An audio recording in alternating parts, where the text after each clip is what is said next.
Tonight, you're about to experience something extraordinary that Zen masters have quietly shared for over 1,000 years. A collection of profound stories that possess an almost magical ability to dissolve anxiety and guide your mind into perfect stillness. I'm going to share 16 timeless Zen tales that have transformed countless lives, each one carefully chosen to unlock a different door in your consciousness and lead you gently toward the deepest rest you've ever known. These aren't just bedtime stories. They're ancient keys that open pathways to inner peace your mind has been searching for. Whether you're carrying the weight of tomorrow's worries, replaying today's conversations, or simply feeling that familiar restlessness that keeps sleep just out of reach, these teachings will meet you exactly where you are. What makes this journey special is its gentleness. You don't need to understand Buddhism or have any meditation experience. The Buddha taught that wisdom reveals itself naturally when we simply listen with an open heart. Tonight, as we explore tales of samurai discovering paradise, monks learning true silence, and masters revealing the most valuable treasures, you'll feel something shifting deep within you. Your breathing will naturally slow, your shoulders will release tension you didn't know you were holding, and gradually, effortlessly, you'll find yourself drifting toward that perfect place where thoughts dissolve and peace begins. So settle in completely now. Let your body sink into comfort. Take a gentle breath with me. And as you exhale, trust that this ancient wisdom is already beginning its quiet work. Our first story is about the thin boundary between heaven and hell within our own hearts. This is the tale of the soldier and the gates of paradise. In ancient Japan, when cherry blossoms painted the mountainsides pink and white, a fierce samurai warrior named Nobushiga made his way up a winding stone path to visit the renowned Zen master Hakuin. The monastery bells echoed softly through the valley as morning mist clung to the pine trees.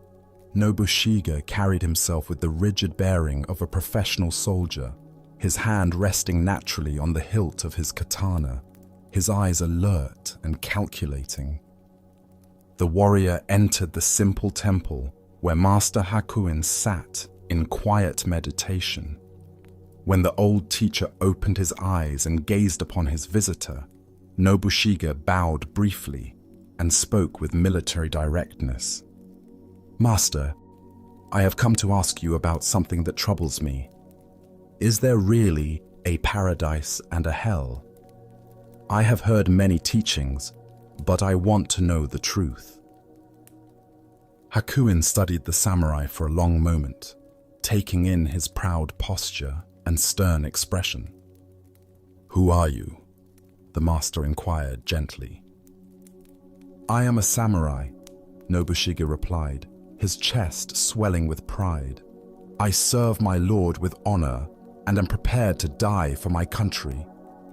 Suddenly, Hakuin's demeanor changed completely. "You, a soldier!" he exclaimed with apparent disgust. "What kind of ruler would have you as his guard? Your face looks like that of a beggar, not a warrior worthy of respect." The insult struck Nobushige like a physical blow. His face flushed red with rage, and his hand moved instinctively toward his sword. How dare this old monk speak to him with such disrespect? But Hakuin continued his verbal assault. "So you have a sword. Your weapon is probably much too dull to cut off my head. I doubt you could cut through rice paper with such a pathetic blade." The samurai's anger exploded beyond all control. He drew his sword with a fierce cry, raising it above his head, ready to strike down this insolent teacher who had insulted his honor so grievously. At that precise moment, as fury consumed every fiber of Nobushiga's being, Hakuin spoke calmly. "Here open the gates of hell." The words struck through the warrior's rage like lightning through darkness. In an instant, Nobushiga saw clearly what had happened. He perceived the master's profound teaching method and understood that his own anger had indeed opened the gates of hell within his own heart.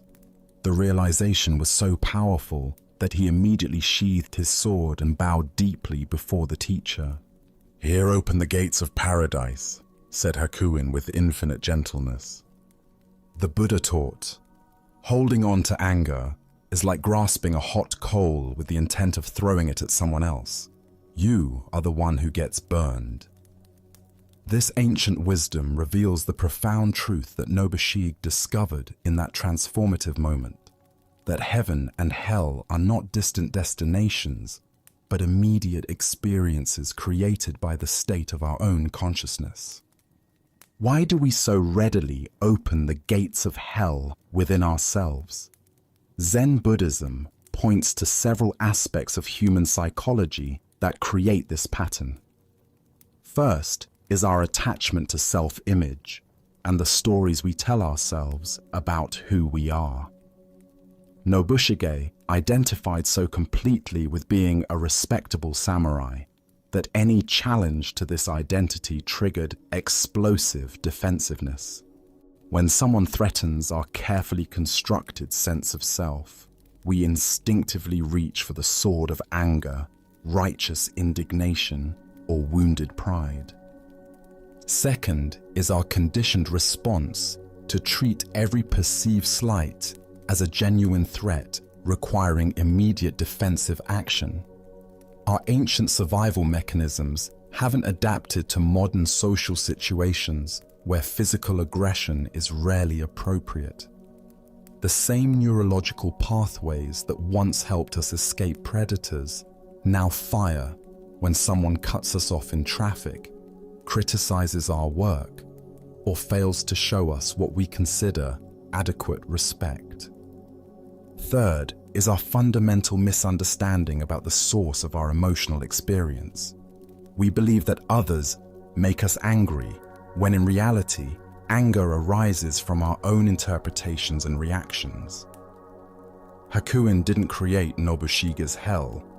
He simply revealed the hell that the samurai carried within himself, ready to be triggered by the right circumstances. Zen master Thich Nhat Hanh taught, "When another person makes you suffer, it is because he suffers deeply within himself, and his suffering is spilling over. He does not need punishment. He needs help." This wisdom applies equally to our own angry reactions. When we find ourselves opening the gates of hell, it's often because some unhealed suffering within us has been touched. Consider the last time someone's words or actions triggered intense anger in you. Perhaps a colleague dismissed your ideas in a meeting, a family member criticized your choices, or a stranger was rude to you in public. In that moment, what gates opened within your consciousness? Did you feel the familiar rush of righteous fury, the desire to defend yourself or strike back?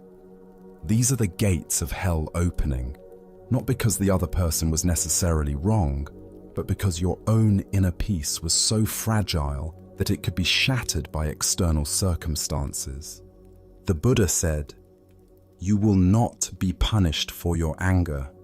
You will be punished by your anger." This punishment is immediate and internal. When we're consumed by rage, we suffer far more than our supposed enemies. Our bodies flood with stress hormones. Our thinking becomes clouded. Our relationships suffer, and we lose access to our natural wisdom and compassion. But Hakuin's teaching reveals something even more profound. The same circumstances that can open hell's gates can instantly open paradise's gates when met with awareness rather than reactivity. The moment Nobushige recognized what was happening within his own mind, his entire experience transformed. The angry warrior became a humble student. The threatening situation became a profound teaching, and the gates of paradise swung open. This is the miracle of mindfulness, the capacity to observe our mental and emotional states as they arise without being completely identified with them. When we can see our anger clearly, we gain the power to choose our response rather than being enslaved by automatic reactions. In Zen practice, we cultivate what might be called emotional intelligence, not the suppression of feelings, but the development of a spacious awareness that can hold all experiences with equanimity. We learn to notice the early warning signs of hell's gates beginning to open, the tightening in the chest, the heat rising in the face, the rush of defensive thoughts. With practice, we can catch these patterns before they consume us completely. Tonight, as you reflect on your own triggers and reactive patterns, can you identify the circumstances that most reliably open hell's gates within your consciousness? Perhaps it's feeling unappreciated, being interrupted, having your competence questioned, or being treated with disrespect. These triggers are actually doorways to freedom when approached with awareness rather than automatic reaction. As the Buddha taught, better than 1,000 hollow words is one word that brings peace. In our daily interactions, we have countless opportunities to choose which gates we open, not just for ourselves, but for others. When we respond to aggression with patience, to criticism with curiosity, and to disrespect with dignity, we help create conditions where paradise's gates can open for everyone involved. As we continue our journey through the wisdom of Zen Buddhism, let us turn to a tale that reveals how conventional thinking can blind us to creative solutions. This is the story of arresting the stone Buddha. On a sweltering summer day in ancient Japan, when the cicadas sang their relentless chorus and the air shimmered with heat, a weary merchant made his way along the dusty road leading to the marketplace. Across his broad shoulders, he carried 50 rolls of finest cotton goods, his entire inventory and the foundation of his family's livelihood.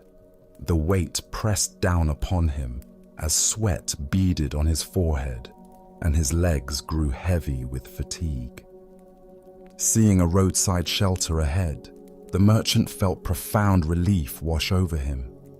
There, beneath a simple wooden roof, stood a magnificent stone Buddha, carved with exquisite detail and weathered by countless seasons. The statue's serene expression seemed to offer refuge from both the blazing sun and the burdens of commerce. Gratefully, the merchant set down his precious cotton rolls at the Buddha's feet and settled into the cool shade. The peaceful presence of the statue, combined with his exhaustion, soon lulled him into deep sleep. His breathing became slow and regular as his body finally released the tension of the long journey. When he awoke hours later, the merchant's blood ran cold. His 50 rolls of cotton had vanished completely. He searched frantically around the shelter, hoping perhaps they had simply been moved by a helpful passerby, but found nothing. His life's work had disappeared while he slept under the supposed protection of the Enlightened One. Devastated and desperate, the merchant hurried to the local magistrate's office to report the theft. The case came before Judge Ooka, a man renowned throughout the region for his unconventional wisdom and creative approach to justice. When the merchant finished explaining his loss, the judge sat quietly for several long moments, stroking his beard thoughtfully. Finally, Judge Ooka announced his verdict with complete seriousness. That stone Buddha must have stolen the goods. He is supposed to care for the welfare of the people, but he has clearly failed to perform his holy duty. The Buddha will be arrested immediately. The court officials exchanged bewildered glances, but the judge's authority was absolute. Following his orders, they went to the roadside shelter and, with great ceremony, arrested the stone statue. They carried the heavy Buddha into the courthouse, where word of this extraordinary event had already spread throughout the town. A large, noisy crowd gathered, laughing and joking about the absurdity of putting a stone statue on trial. The people found great entertainment in this unprecedented legal proceeding, chattering excitedly among themselves as they waited to see what would happen next. When Judge Ooka entered the courtroom and took his place on the bench, his expression was stern and disapproving. He surveyed the boisterous crowd with obvious displeasure before speaking. "What right have you people to appear before this court laughing and joking in such a manner?" he demanded. "This is a serious legal proceeding, and your behavior shows complete contempt for the dignity of justice. You are all in contempt of court and subject to significant fines and imprisonment." The laughter died immediately. The crowd grew silent and nervous, suddenly realizing they might face real consequences for their amusement. "I shall have to impose a fine on each of you," the judge continued gravely, "but I am prepared to show mercy. The fine will be remitted provided each person brings 1 roll of cotton goods to this court within 3 days. Anyone failing to do this will be arrested and face the full penalty of the law." The people, now thoroughly sobered by the prospect of legal punishment, hastily agreed to the judge's terms. Over the next 3 days, they brought cotton rolls from their homes, shops, and storage rooms, eager to avoid the threatened consequences. When all the rolls had been collected, the merchant was asked to examine them carefully. Almost immediately, he recognized one particular roll as unmistakably his own. He knew its texture, weave, and distinctive markings intimately. Following this thread, the authorities quickly identified the thief, who had been forced to bring the stolen goods to court under the judge's clever scheme. The merchant recovered his property, the cotton rolls were returned to their rightful owners, and justice was served through the most unconventional of methods. The stone Buddha, having served its purpose in the investigation, was quietly returned to its roadside post, where it resumed its eternal vigil with the same serene expression. The Buddha taught, "3 things cannot be long hidden: the sun, the moon, and the truth." This teaching illuminates the profound wisdom embedded in Judge Ooka's unconventional approach. Sometimes, the direct path to truth requires abandoning conventional thinking and embracing seemingly absurd methods that reveal deeper realities. Why do we so often get trapped in rigid, conventional approaches to complex problems? Zen Buddhism identifies several mental habits that limit our creative problem-solving abilities. First is our attachment to logical sequence and conventional cause and effect thinking. We expect problems to be solved through direct, linear approaches. If something is stolen, we investigate suspects, gather evidence, and build a case. Judge Ooka's method appeared completely illogical, yet it worked more effectively than traditional investigation. Second is our fear of appearing foolish or unconventional. Most judges would never risk their reputation by arresting a stone statue, regardless of how effective such an approach might prove. Our concern with maintaining dignity and following established procedures often prevents us from discovering innovative solutions to persistent problems. Third is our tendency to overlook the power of indirect action. Zen teaches that the most direct path is sometimes the most circuitous one. By creating an apparently absurd situation, Judge Ooka generated the exact conditions needed to solve the crime. The community's laughter and perceived superiority over the foolish legal system became the very mechanism that exposed the truth. Consider situations in your own life where conventional approaches have failed to resolve persistent challenges. Perhaps you've tried repeatedly to have a difficult conversation with a family member through direct confrontation, only to encounter resistance and defensiveness. Maybe you've struggled with a work problem using standard methods that simply aren't yielding results. Or you might be stuck in a pattern of thinking about a personal issue that keeps leading to the same frustrating conclusions.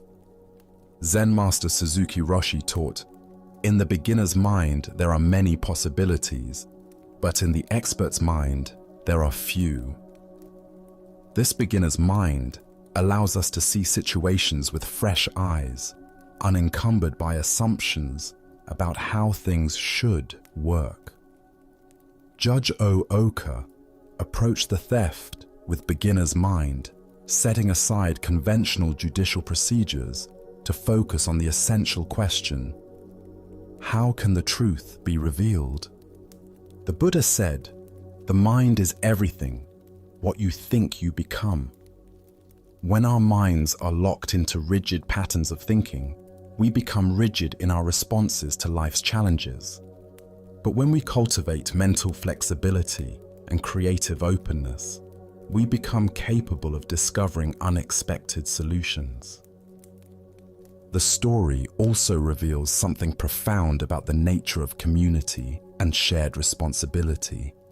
The townspeople initially felt superior to the legal process, laughing at what seemed like judicial foolishness, but their amusement was transformed into participation when they faced personal consequences. This mirrors how we often remain detached from problems until we recognize our own stake in finding solutions. Tonight, as you consider the challenges currently facing you, can you imagine approaching them with Judge Ooka's creative unconventionality? What would it look like to arrest the stone Buddha in your situation? To take an action that seems absurd on the surface, but might create conditions for truth to emerge? Perhaps instead of confronting a difficult person directly, you might try approaching them indirectly through shared activities or mutual friends.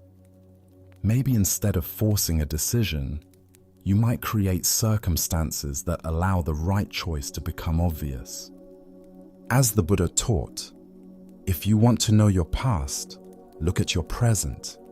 If you want to know your future, look at your present actions.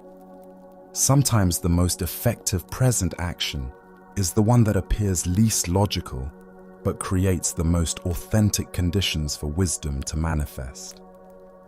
Now, let us explore a story about the true nature of service and the hierarchy of values that guide our lives. This is the tale of the soldiers of humanity. During a time when military exercises filled the Japanese countryside with the sounds of marching feet and shouted commands, a division of the Imperial Army found itself conducting training maneuvers in the mountains near Zen Master Gassen's temple. The mock battle required several days to complete, and the commanding officers, seeking suitable accommodations for their headquarters, approached the simple mountain monastery where Gassen resided with his small community of monks. The temple, built of weathered wood and surrounded by ancient pine trees, offered an atmosphere of profound tranquility that stood in stark contrast to the martial energy of the soldiers. Morning mist often clung to the temple grounds, where the gentle sound of a bamboo fountain and the soft chanting of sutras created a sanctuary of peace. When the military officers arrived at the temple gates, they expected the deferential treatment typically accorded to representatives of the emperor's army. Throughout Japan, civilians routinely offered their finest accommodations, best food, and most respectful service to soldiers who sacrificed for the nation's protection. Master Gassan received the officers politely, but without any special ceremony. He simply informed them that they were welcome to stay at the temple during their exercises. However, when the first meal was served, the visiting officers were surprised and then increasingly irritated to discover they were being offered the same simple vegetarian fare that the monks ate daily: plain rice, pickled vegetables, thin soup, and weak tea. The military men had expected elaborate meals befitting their status and importance. As representatives of imperial power engaged in vital training exercises, they felt entitled to the finest food the temple could provide. Their frustration grew throughout the day as they realized this would be their standard fare for the duration of their stay. Finally, one of the senior officers, his patience exhausted, approached Master Gassan directly. His uniform was pressed and decorated with insignia denoting rank and service. His bearing was rigid with military pride and barely controlled indignation. "Master," he said, attempting to maintain respectful tone while his anger was clearly visible, "I must speak with you about our treatment here. Who do you think we are? We are soldiers of the imperial army, sacrificing our lives for our country and our emperor.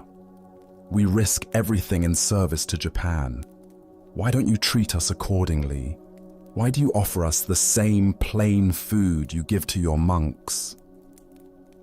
The officer expected an immediate apology and correction of what he saw as a clear oversight or insult. Surely the old monk had simply failed to understand the importance of his guests and would quickly rectify the situation once properly informed. But Master Gassan's response was not what the officer anticipated. The Zen teacher looked directly into the soldier's eyes with unwavering calm and spoke with gentle but absolute conviction. "Who do you think we are? We are soldiers of humanity, aiming to save all sentient beings." The officer stood speechless, his prepared arguments suddenly seeming insignificant in the face of this unexpected response. The master's words carried such quiet authority and profound purpose that the complaint about food seemed petty and self-centered by comparison. Gassan continued, his voice remaining soft but filled with unmistakable strength. "You fight for one nation, for one emperor, for temporary political arrangements that will pass away like morning dew. We fight for all beings, for the liberation of every form of consciousness from suffering. Your battlefield is limited by geography and time. Our battlefield is the human heart itself, and our mission extends across lifetimes." The officer found himself reconsidering not just the quality of temple meals, but the entire framework through which he understood service, sacrifice, and spiritual priorities. The Buddha taught, hatred does not cease by hatred, but only by love. This is the eternal rule. This teaching reveals the profound difference between conventional warfare and the spiritual battle that Master Gassan described. While military action often seeks to overcome enemies through superior force, the path of Dharma seeks to transform enemies into allies through the power of compassion and understanding. Why do we so readily assume that our particular form of service deserves special recognition and privilege? Buddhism points to several aspects of ego identification that create this pattern. First is our tendency to define ourselves through external roles and titles. rather than through our essential Buddha nature. The officer identified so completely with being a soldier that he expected the world to reflect back this identity through preferential treatment. Second is our habit of creating hierarchies of importance based on social recognition rather than spiritual value. Society teaches us that certain roles, soldier, doctor, teacher, parent, deserve more respect than others. But from the Buddhist perspective, the value of any activity depends entirely on the motivation behind it and its effect on reducing universal suffering. Third is our limited understanding of what constitutes genuine sacrifice and service. The officers saw their military training as the ultimate form of service, risking personal safety for national protection. But Gassan revealed a higher form of service, the complete dedication of one's life to the spiritual welfare of all beings, without exception or preference. Zen master Dogen taught, to study the Buddha way is to study the self. To study the self is to forget the self. To forget the self is to be actualized by myriad things. This forgetting of the limited self allows us to recognize our fundamental interconnection with all life. When we truly understand this interconnection, service becomes not a matter of duty or recognition, but a natural expression of our enlightened nature. Consider the various roles you play in your daily life and the expectations you carry about how others should respond to these roles. Perhaps you expect your children to be grateful for your parental sacrifices, your employer to acknowledge your professional contributions, or your community to recognize your volunteer efforts. These expectations often create frustration when others don't offer the appreciation we feel we deserve. The Buddha said, if you truly loved yourself, you would never harm yourself with harmful acts. Most people harm themselves by their own negative thoughts and actions. This harm often comes from tying our self-worth to external recognition rather than to the intrinsic value of loving service itself. Master Gassan's response reveals something profound about authentic spiritual authority. He didn't need to defend his position or justify his treatment of the officers. His authority came not from institutional position, but from the depth of his compassion and the breadth of his vision. When we serve from this place of genuine love for all beings, external recognition becomes irrelevant because the service itself is its own reward.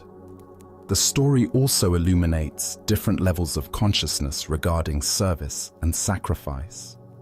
Military service operates from dualistic thinking, us versus them, our country versus their country, victory versus defeat.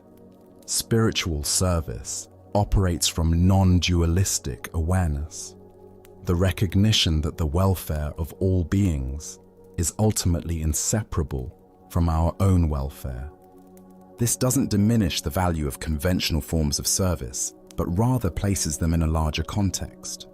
A soldier who serves with genuine compassion for all beings, including supposed enemies, transforms military service into spiritual practice. A parent who raises children with awareness of their connection to all life serves not just their own family, but the entire human community. Tonight, as you reflect on your own forms of service and the recognition you seek for them, can you expand your vision to include Master Gassan's perspective? What would it mean to see yourself as a soldier of humanity, regardless of your official role or title? How might this shift change your expectations about appreciation and acknowledgement? As the Buddha taught, Thousands of candles can be lighted from a single candle, and the life of the candle will not be shortened. Happiness never decreases by being shared. When we serve from this understanding, we discover that true fulfillment comes not from being recognized as special, but from recognizing the specialness in everyone we encounter.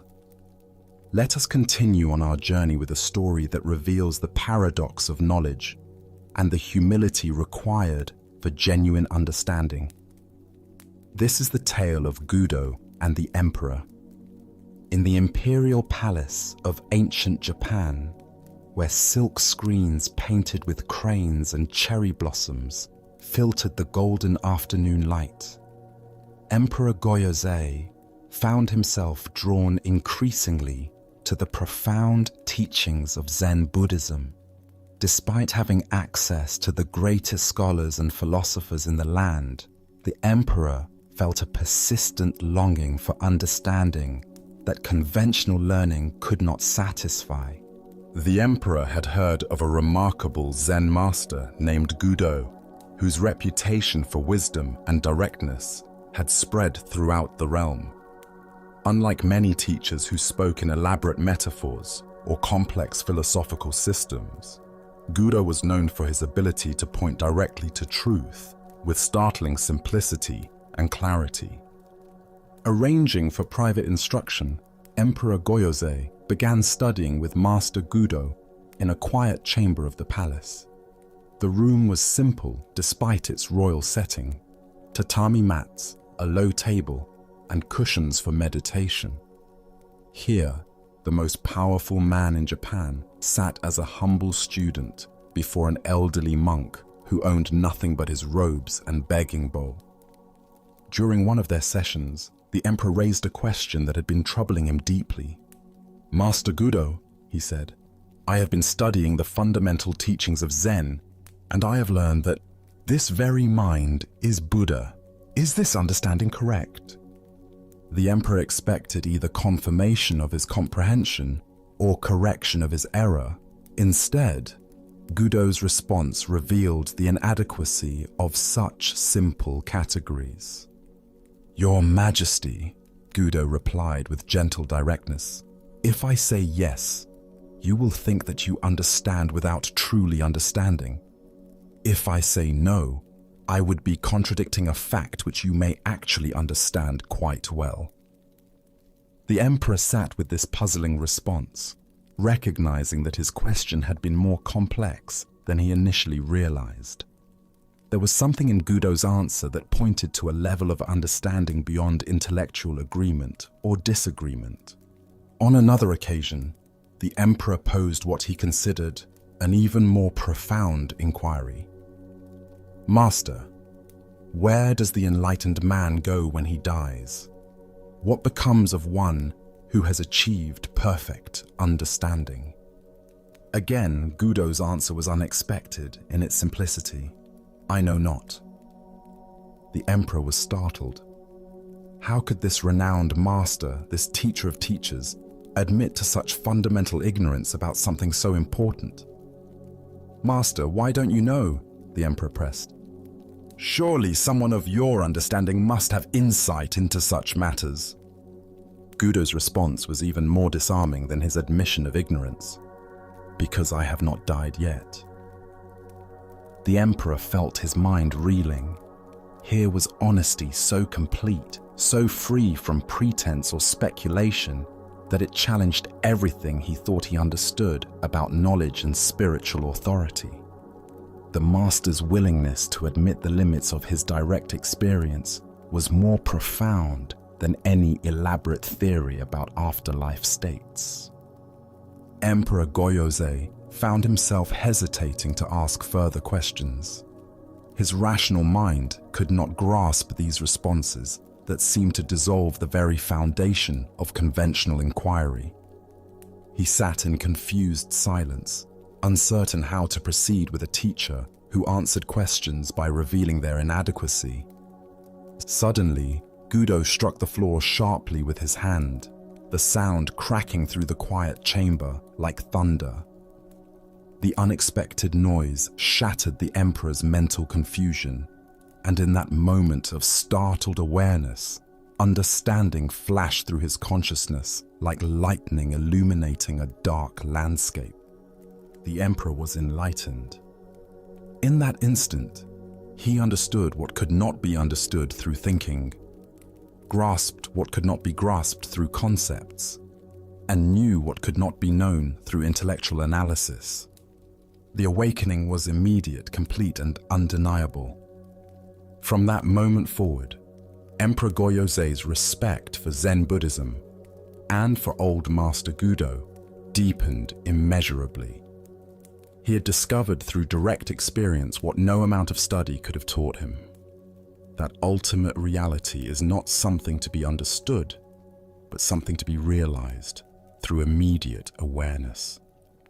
Years passed, and Master Gudo grew very old. During his lectures in the palace, the ancient teacher would sometimes fall asleep in the middle of speaking, overcome by the fatigue of his aging body. When this happened, the emperor would quietly retire to another room, ensuring that his beloved teacher could rest undisturbed, without embarrassment or concern for protocol. The Buddha taught, "Do not believe in anything simply because you have heard it. Do not believe in anything simply because it is spoken and rumored by many. But after observation and analysis, when you find that anything agrees with reason and is conducive to the good and benefit of one and all, then accept it and live up to it." This teaching reveals the profound difference between intellectual knowledge and direct realization that lies at the heart of Gudo's instruction. The emperor initially approached Zen study as he might approach any scholarly subject, seeking information that could be grasped, categorized, and stored in memory. But enlightenment is not information, it is transformation.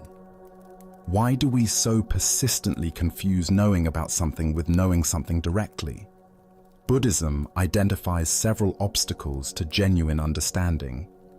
First is our attachment to conceptual thinking as the primary means of apprehending reality. We've been conditioned to believe that if we can think clearly about something, we understand it. But the deepest truths of existence cannot be captured in concepts, no matter how sophisticated our thinking becomes. Second is our desire for certainty and our discomfort with not knowing.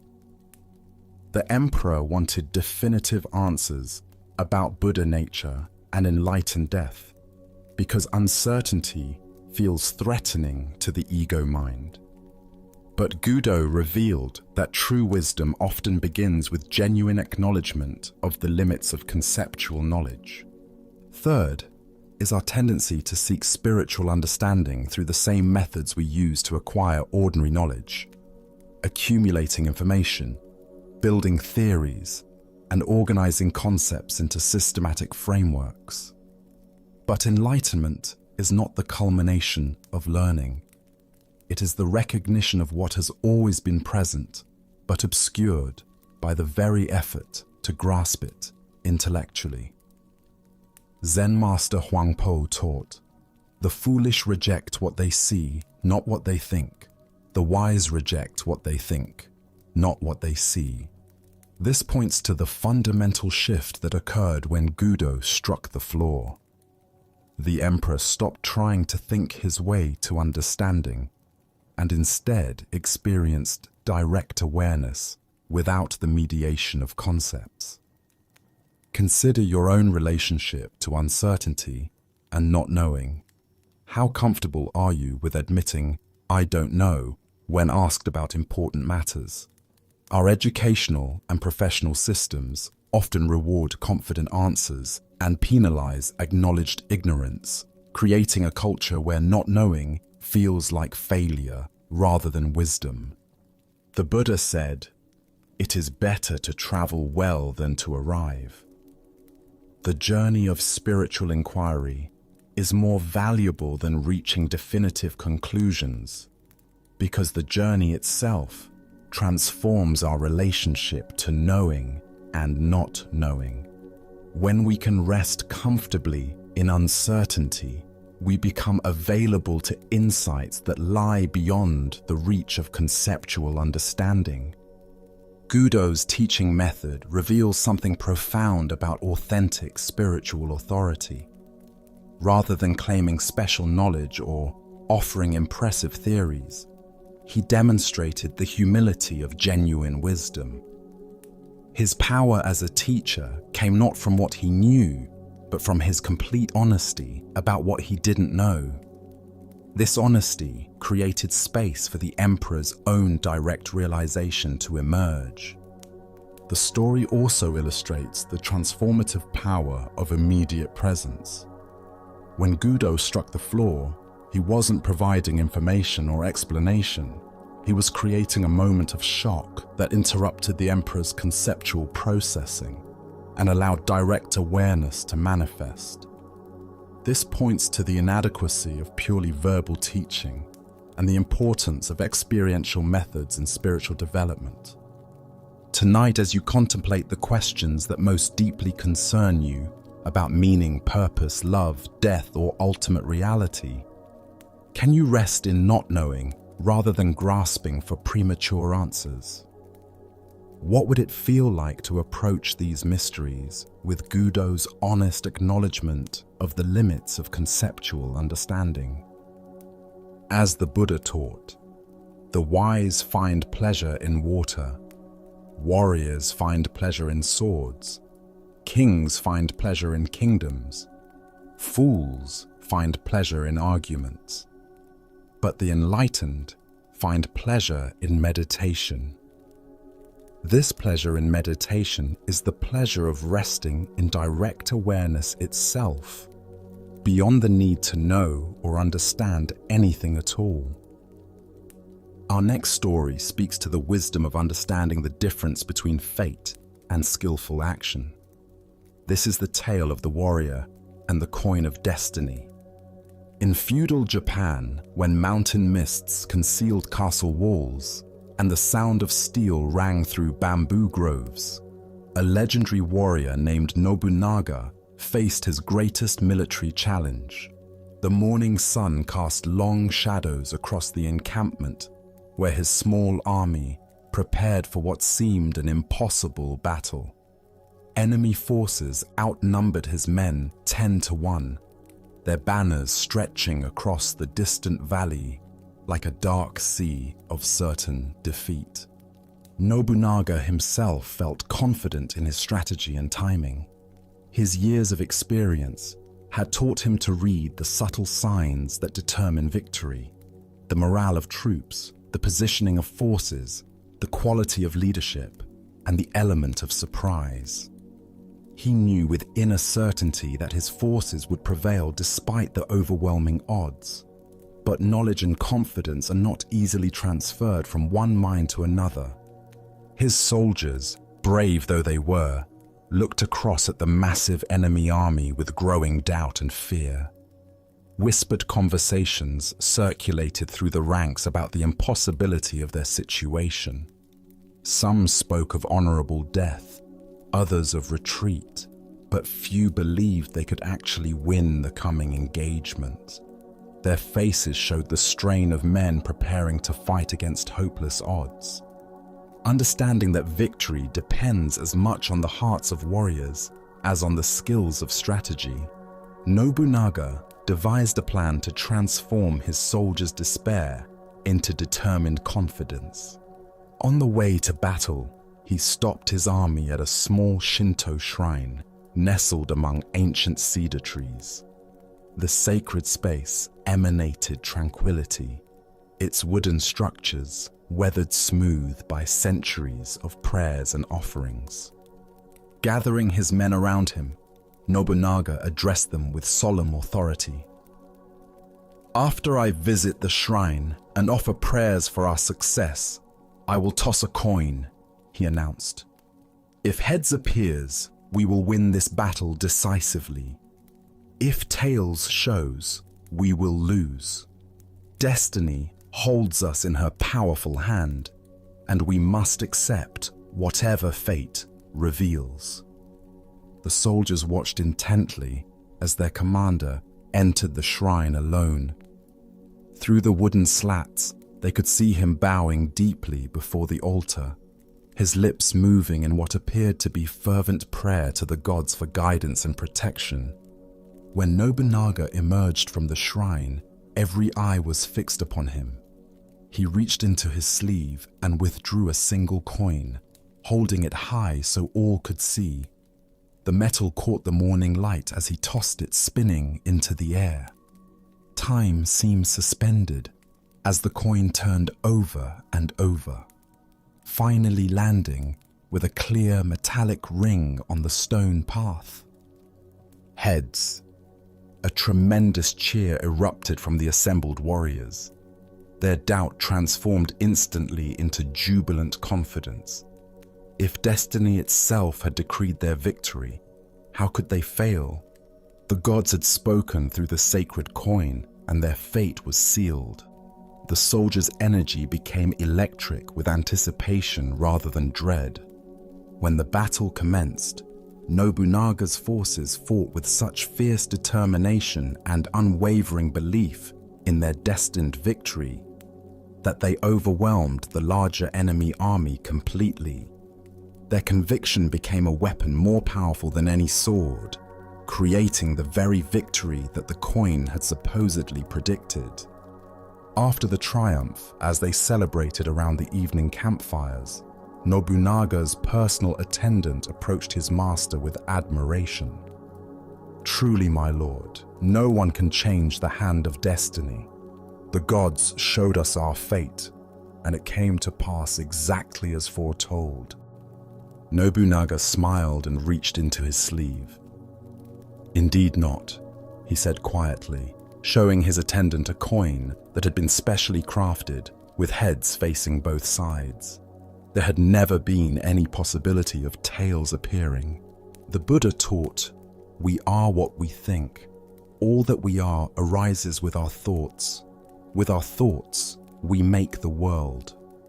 This teaching reveals the profound truth underlying Nobunaga's strategy, that external circumstances often matter less than the internal state of consciousness we bring to them.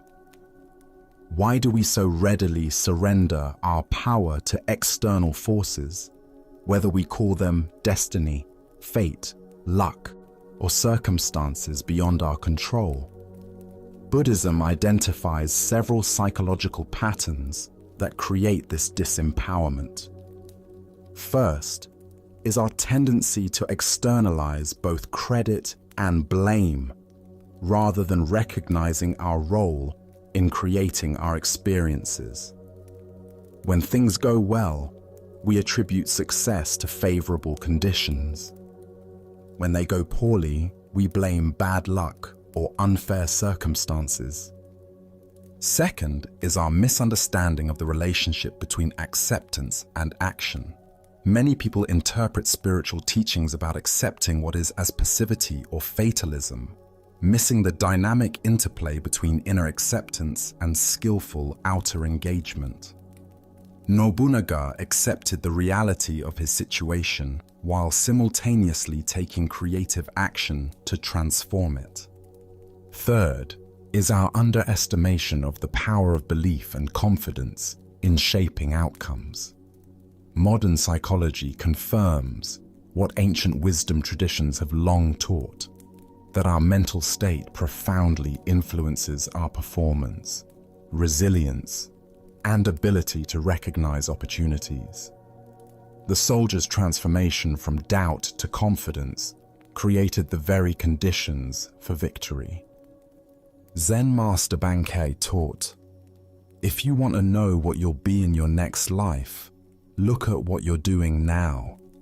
If you want to know what you were in your past life, look at your present circumstances." This points to a more nuanced understanding of destiny, not as external fate imposed upon us, but as the natural result of our thoughts, intentions, and actions. Consider situations in your own life where you felt at the mercy of circumstances beyond your control. Perhaps you're facing a challenging work situation, a difficult relationship, a health concern, or a financial obstacle. How much of your sense of helplessness comes from focusing on external factors rather than recognizing your own creative power within the situation? The Buddha said, "It is our own mental attitude which makes the world for us. Our thoughts make things beautiful. Our thoughts make things ugly. The whole world is in our mind. Learn to see things in the proper light." Nobunaga understood this principle deeply. He couldn't change the numerical odds, but he could transform his soldiers' relationship to those odds. The story also reveals something profound about the nature of skillful leadership. Rather than trying to convince his soldiers through logical arguments about strategy and tactics, Nobunaga created an experience that shifted their entire emotional and psychological state. He understood that transformation often happens through engagement with symbols and stories, rather than through rational persuasion. This doesn't suggest that we should manipulate others or deceive ourselves about reality. Rather, it points to the importance of recognizing how much our interpretation of circumstances shapes our response to them. The facts of any situation are always embedded within a context of meaning, and we have far more influence over that context than we typically realize. In Zen practice, we cultivate what might be called creative acceptance, fully acknowledging what is while remaining actively engaged with what's possible. This balance prevents both passive resignation and anxious struggle. We accept the coin toss of circumstances while recognizing our power to influence how that toss lands through our preparation, attitude, and response. The Buddha taught, "Health is the greatest gift, contentment the greatest wealth, faithfulness the best relationship." These gifts depend not on external conditions, but on our internal state of consciousness. When we understand this, we become like Nobunaga, accepting the hand we're dealt while playing it with wisdom and skill. Tonight, as you reflect on the challenges currently facing you, can you identify where you might be surrendering power to external circumstances? What would it look like to accept your situation completely while simultaneously taking creative action to transform it? Perhaps the coin toss of your destiny has more heads than you've been assuming. As the Buddha said, what we think, we become. By taking responsibility for our thoughts and beliefs, we discover that we have been holding the coin of destiny in our own hands all along. As we continue our journey through the wisdom of Zen Buddhism, let us explore a story that challenges our assumptions about harm and protection. This is the teaching about the many forms of killing. Master Gassen sat in the golden light of late afternoon, teaching his students in the simple meditation hall of his mountain temple. The ancient wooden beams creaked softly in the mountain breeze, and incense drifted through the air like prayers made visible. His disciples, having gathered for their regular instruction, expected to receive teachings about meditation techniques or Buddhist philosophy. Instead, Gassen began speaking about something that seemed at first to contradict the fundamental principles they had been studying. The first precept of Buddhism clearly states the importance of not killing, of protecting all sentient life from harm. This teaching forms the foundation of Buddhist ethics and guides practitioners toward vegetarianism, careful treatment of insects, and reverence for all living beings. Those who speak against killing and who desire to spare the lives of all conscious beings are right, Gassen began. his voice carrying the authority of years of practice and realization. It is indeed good to protect even the smallest animals and insects. We should treat all life with the reverence it deserves. The students nodded in agreement, comfortable with this familiar teaching that aligned with their understanding of Buddhist compassion. They had learned to step carefully to avoid harming ants, to remove spiders gently from their quarters rather than killing them, and to choose food that caused the least possible suffering to other beings. But then, Master Gasan's teaching took an unexpected turn that challenged their conventional understanding of what it means to kill and what it means to protect life. But what about those persons who kill time? He asked, his penetrating gaze moving slowly across the assembled students. What about those who are destroying wealth through wasteful consumption and meaningless luxury? And what of those who destroy political economy through corruption and greed? We should not overlook these forms of killing. The disciples felt their comfortable certainties beginning to shift. They had never considered that wasting time might be a form of killing, that squandering resources could be violence, or that economic destruction might violate the principle of non-harm. Gasan's words opened doorways to understanding they had not previously imagined. Furthermore, the master continued, his voice growing more intense, what of the one who preaches without enlightenment? Such a person is killing Buddhism itself. This final statement struck the students like thunder in a clear sky. Here was their revered teacher suggesting that teaching spiritual principles without genuine realization was perhaps the most serious form of killing, the destruction of the very wisdom that could liberate countless beings from suffering.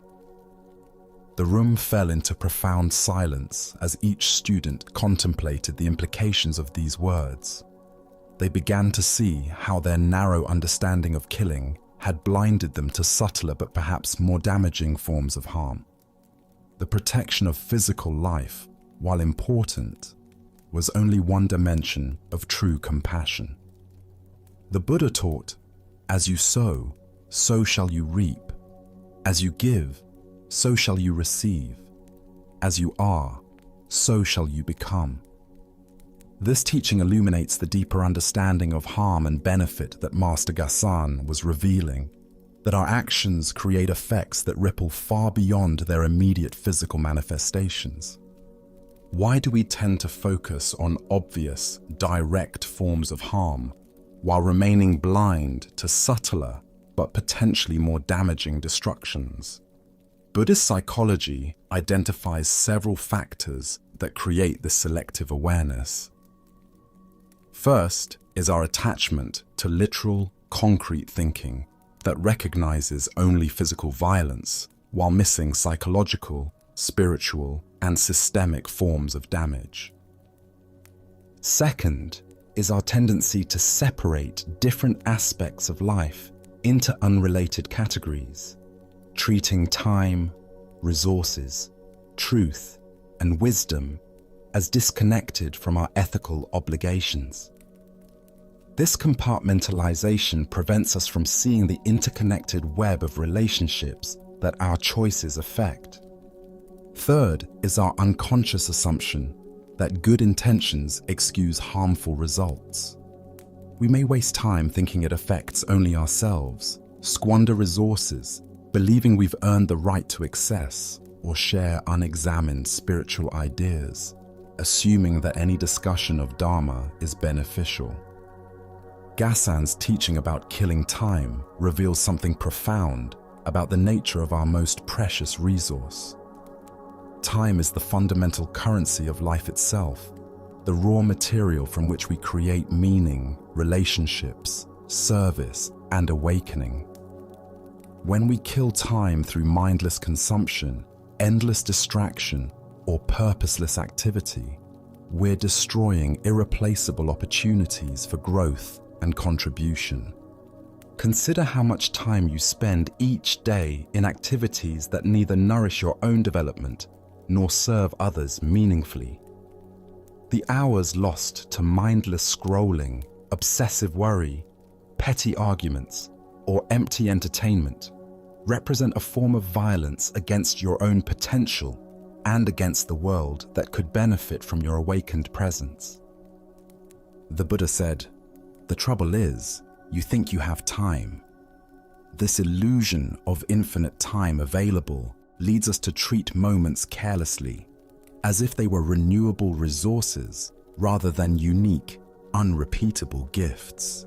When we truly understand the preciousness of time, wasting it begins to feel as unconscionable as destroying any other form of life." Gassen's observation about destroying wealth points to our responsibility as stewards of material resources. In a world where billions lack basic necessities, the wasteful consumption of resources for temporary pleasure or status represents a form of violence against those who are deprived. Our individual choices about consumption create collective patterns that determine how Earth's abundance is distributed. This doesn't mean embracing poverty or denying ourselves reasonable comfort, but rather cultivating awareness of how our material choices affect the larger web of life. When we purchase things we don't need, waste food we don't eat, or maintain lifestyles that consume far more than necessary, we participate in systems that kill opportunities for others to thrive. The teaching about destroying political economy speaks to our interconnectedness in social and economic systems. Individual corruption, dishonesty, or exploitation creates ripple effects that damage the trust and cooperation necessary for societies to function healthily. When we act from pure self-interest without considering collective welfare, we participate in killing the social fabric that supports everyone's well-being. Most challenging of all is Gassen's assertion that teaching without enlightenment kills Buddhism itself. This points to the sacred responsibility that comes with sharing spiritual wisdom. When we repeat teachings we haven't truly integrated, offer guidance beyond our actual understanding, or use spiritual concepts to enhance our ego rather than dissolve it, we risk distorting the very wisdom that could liberate others. Zen master Dogen taught, "To study the Buddha way is to study the self. To study the self is to forget the self. This forgetting of the limited self is what creates the authenticity necessary for genuine spiritual teaching. Without this realization, even well-intentioned sharing can become a form of spiritual materialism that obscures rather than reveals truth." Tonight, as you examine your own daily choices and their effects, can you identify subtle forms of killing you might not have previously recognized? What would it look like to extend your commitment to non-harm beyond the obvious into these more nuanced dimensions of life? Perhaps you'll discover that true protection of life requires not just avoiding physical violence, but actively cultivating life-giving choices in every aspect of your existence. As the Buddha taught, all beings fear death and pain. Comparing others to oneself, one should neither kill nor cause others to kill. This comparison extends beyond physical beings to include the killing of time, resources, truth, and wisdom. When we truly understand our interconnectedness, protecting all forms of life becomes a natural expression of our awakened heart. Let us now turn to a story that teaches about the humility required for authentic spiritual authority. This is the tale of Kassan's sweat. In a remote mountain monastery where autumn leaves drifted like golden prayers through the temple courtyard, Zen Master Kassan had spent many years cultivating his understanding and teaching a small community of devoted students. The temple was a place of profound tranquility, where the only sounds were the gentle striking of meditation bells, the whisper of robes moving across tatami mats, and the soft chanting of evening sutras. Kassan had developed a reputation throughout the region for his wisdom and composure. In the protected environment of his mountain retreat, surrounded by students who revered him and landscapes that inspired contemplation, he felt confident in his realization and comfortable in his role as a spiritual teacher. His days followed peaceful rhythms of meditation, study, and instruction, unmarked by the complexities and pressures of the outside world. One day, an unexpected request arrived that would test the depth of Kassan's spiritual development in ways he had never anticipated. A messenger brought word that Kassan had been asked to officiate at the funeral ceremony of a provincial lord, a man of great political importance whose death had created significant attention throughout the region. This invitation represented both an honor and a challenge. To be chosen for such a prominent ceremonial role indicated recognition of Kassan's spiritual standing. However, it also meant stepping outside the familiar confines of monastic life into a world of social protocol, political significance, and public scrutiny that he had never navigated before. Kassan had never met lords and nobles before.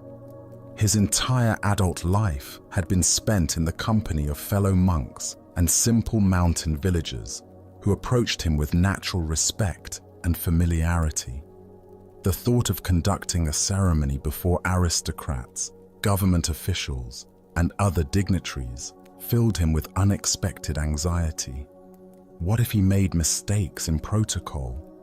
What if his rustic monastery training was inadequate for such refined company? Despite his nervousness, Kassan accepted the responsibility and made his way to the elaborate ceremony.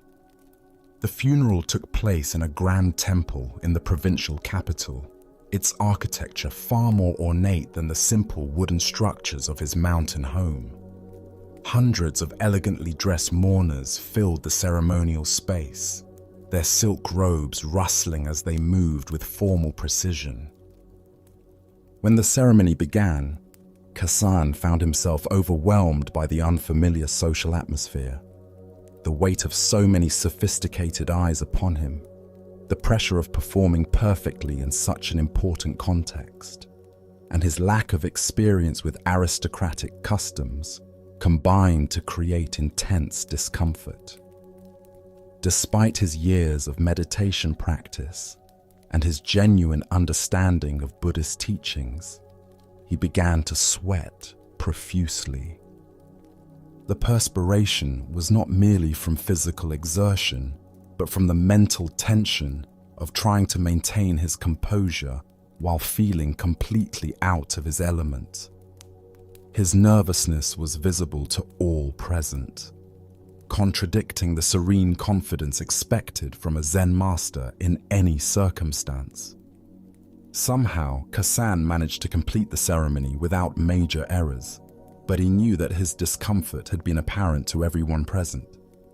The contrast between his usual composed presence in the monastery and his obvious anxiety in this foreign social environment revealed something important about the limitations of his spiritual development. After returning to his mountain temple, Kassan called his students together for an extraordinary announcement. Rather than pretending the funeral had gone well or making excuses for his performance, he spoke with radical honesty about what the experience had revealed.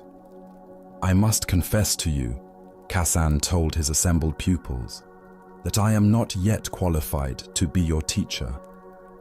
Today, I discovered that I lack the sameness of bearing in the world of fame and social complexity that I possess here in our secluded temple.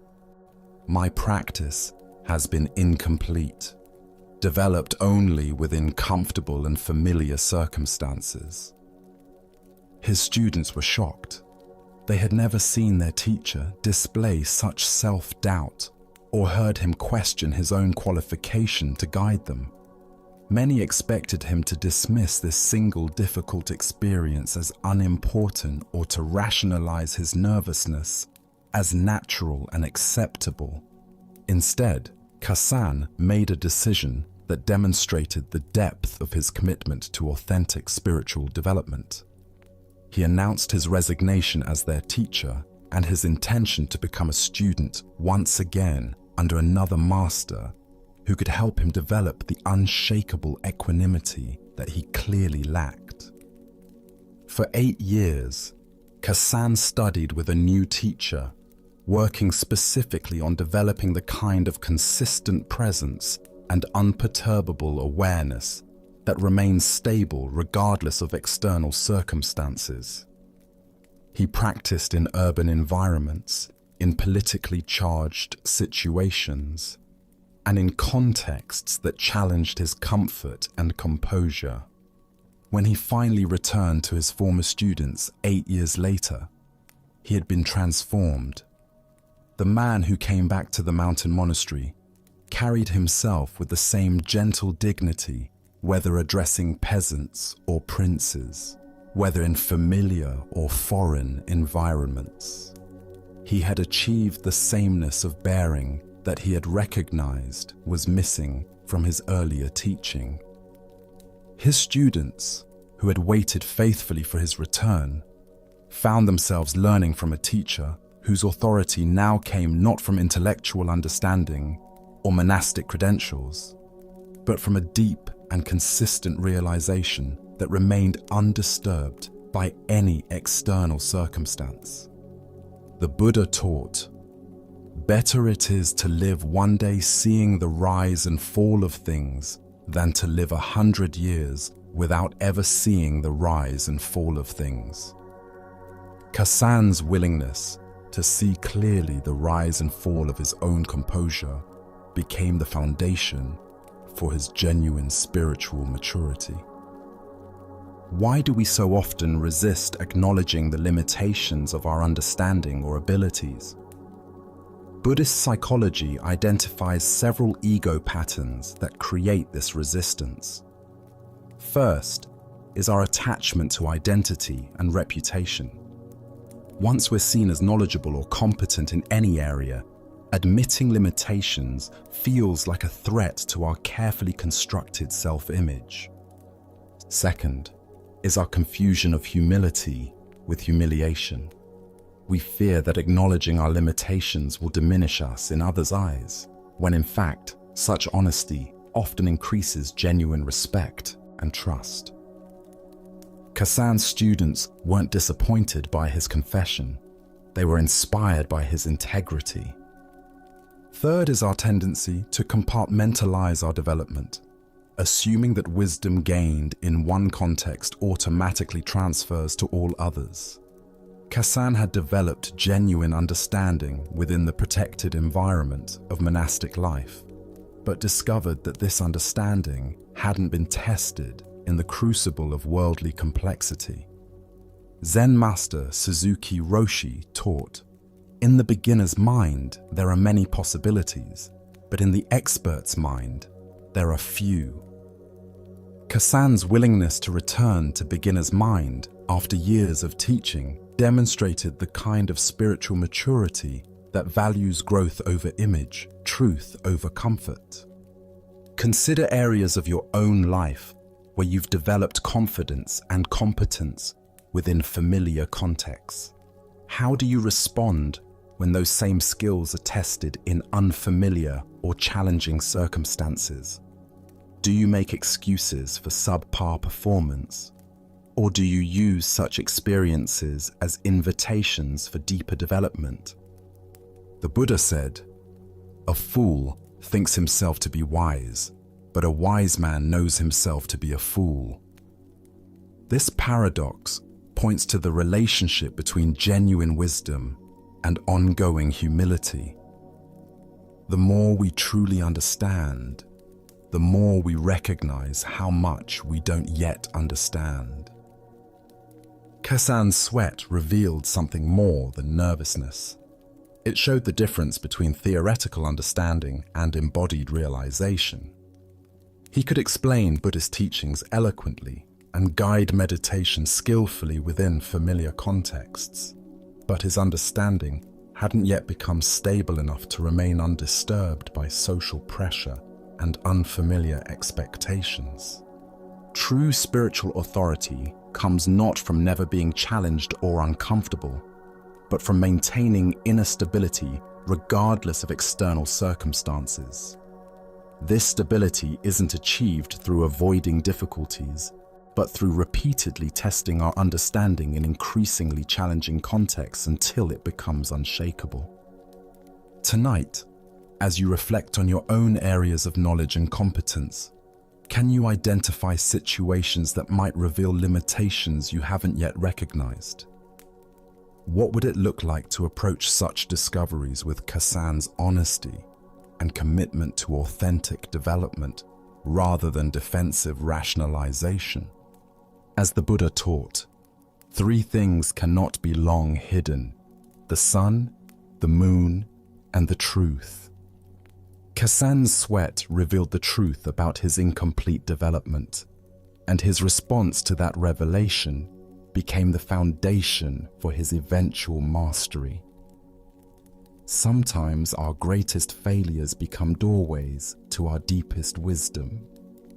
Let us continue on our journey. The next story reveals the power of transcendent perspective in a teaching that comes directly from the enlightened one himself. This is Buddha's own description of ultimate reality. In the shade of the great Bodhi tree, where the Buddha had achieved his awakening, disciples gathered during the peaceful hours of late afternoon to receive teachings from their beloved master. The leaves rustled gently overhead, creating patterns of light and shadow that danced across the ground like living mandalas. The air was warm and still, filled with the profound tranquility that seemed to emanate from the Buddha's very presence. On this particular day, rather than offering a parable or responding to questions, the Buddha chose to share his direct perception of reality as seen from the vantage point of complete enlightenment. His words would reveal how radically different the awakened consciousness views the world compared to ordinary perception. Speaking with the gentle authority that came from perfect understanding, the Buddha began to describe his vision. I consider the positions of kings and rulers as that of dust motes. I observe treasures of gold and gems as so many bricks and pebbles. The disciples listened with growing amazement as their teacher continued to dissolve the conventional hierarchies and values that governed ordinary human life. I look upon the finest silken robes as tattered rags. I see myriad worlds of the universe as small seeds of fruit, and the greatest lake in India as a drop of oil on my foot. With each comparison, the Buddha was revealing how enlightened consciousness perceives the relative nature of all phenomena. How things that seem overwhelmingly important from ordinary perspective appear insignificant when viewed from the standpoint of ultimate understanding. I perceive the teachings of the world to be the illusion of magicians, he continued, his voice carrying infinite compassion for the confusion that these illusions create in unawakened minds. I discern the highest conception of emancipation as a golden brocade in a dream, and view the holy path of the illuminated ones as flowers appearing in one's eyes.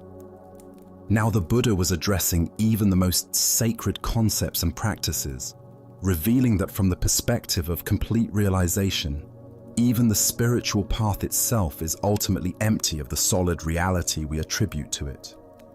I see meditation as a pillar of a mountain, nirvana as a nightmare of daytime, he said, dismantling any attachment his disciples might have to meditation practice, or even to the goal of enlightenment itself. Finally, the Buddha concluded with observations about the conceptual frameworks through which humans typically organize their understanding. I look upon the judgment of right and wrong as the serpentine dance of a dragon, and the rise and fall of beliefs as but traces left by the four seasons. With these words, the Enlightened One revealed that even moral judgments and philosophical systems, however necessary they might be for ordinary human functioning, are ultimately as impermanent and insubstantial as dragon dances or seasonal changes. The disciples sat in stunned silence, their conventional understanding of reality thoroughly challenged by this glimpse into awakened perception. Everything they had considered solid, important, and real had been revealed as temporary, relative, and ultimately empty of inherent significance. The Buddha taught, form is emptiness, emptiness is form. Form does not differ from emptiness. Emptiness does not differ from form.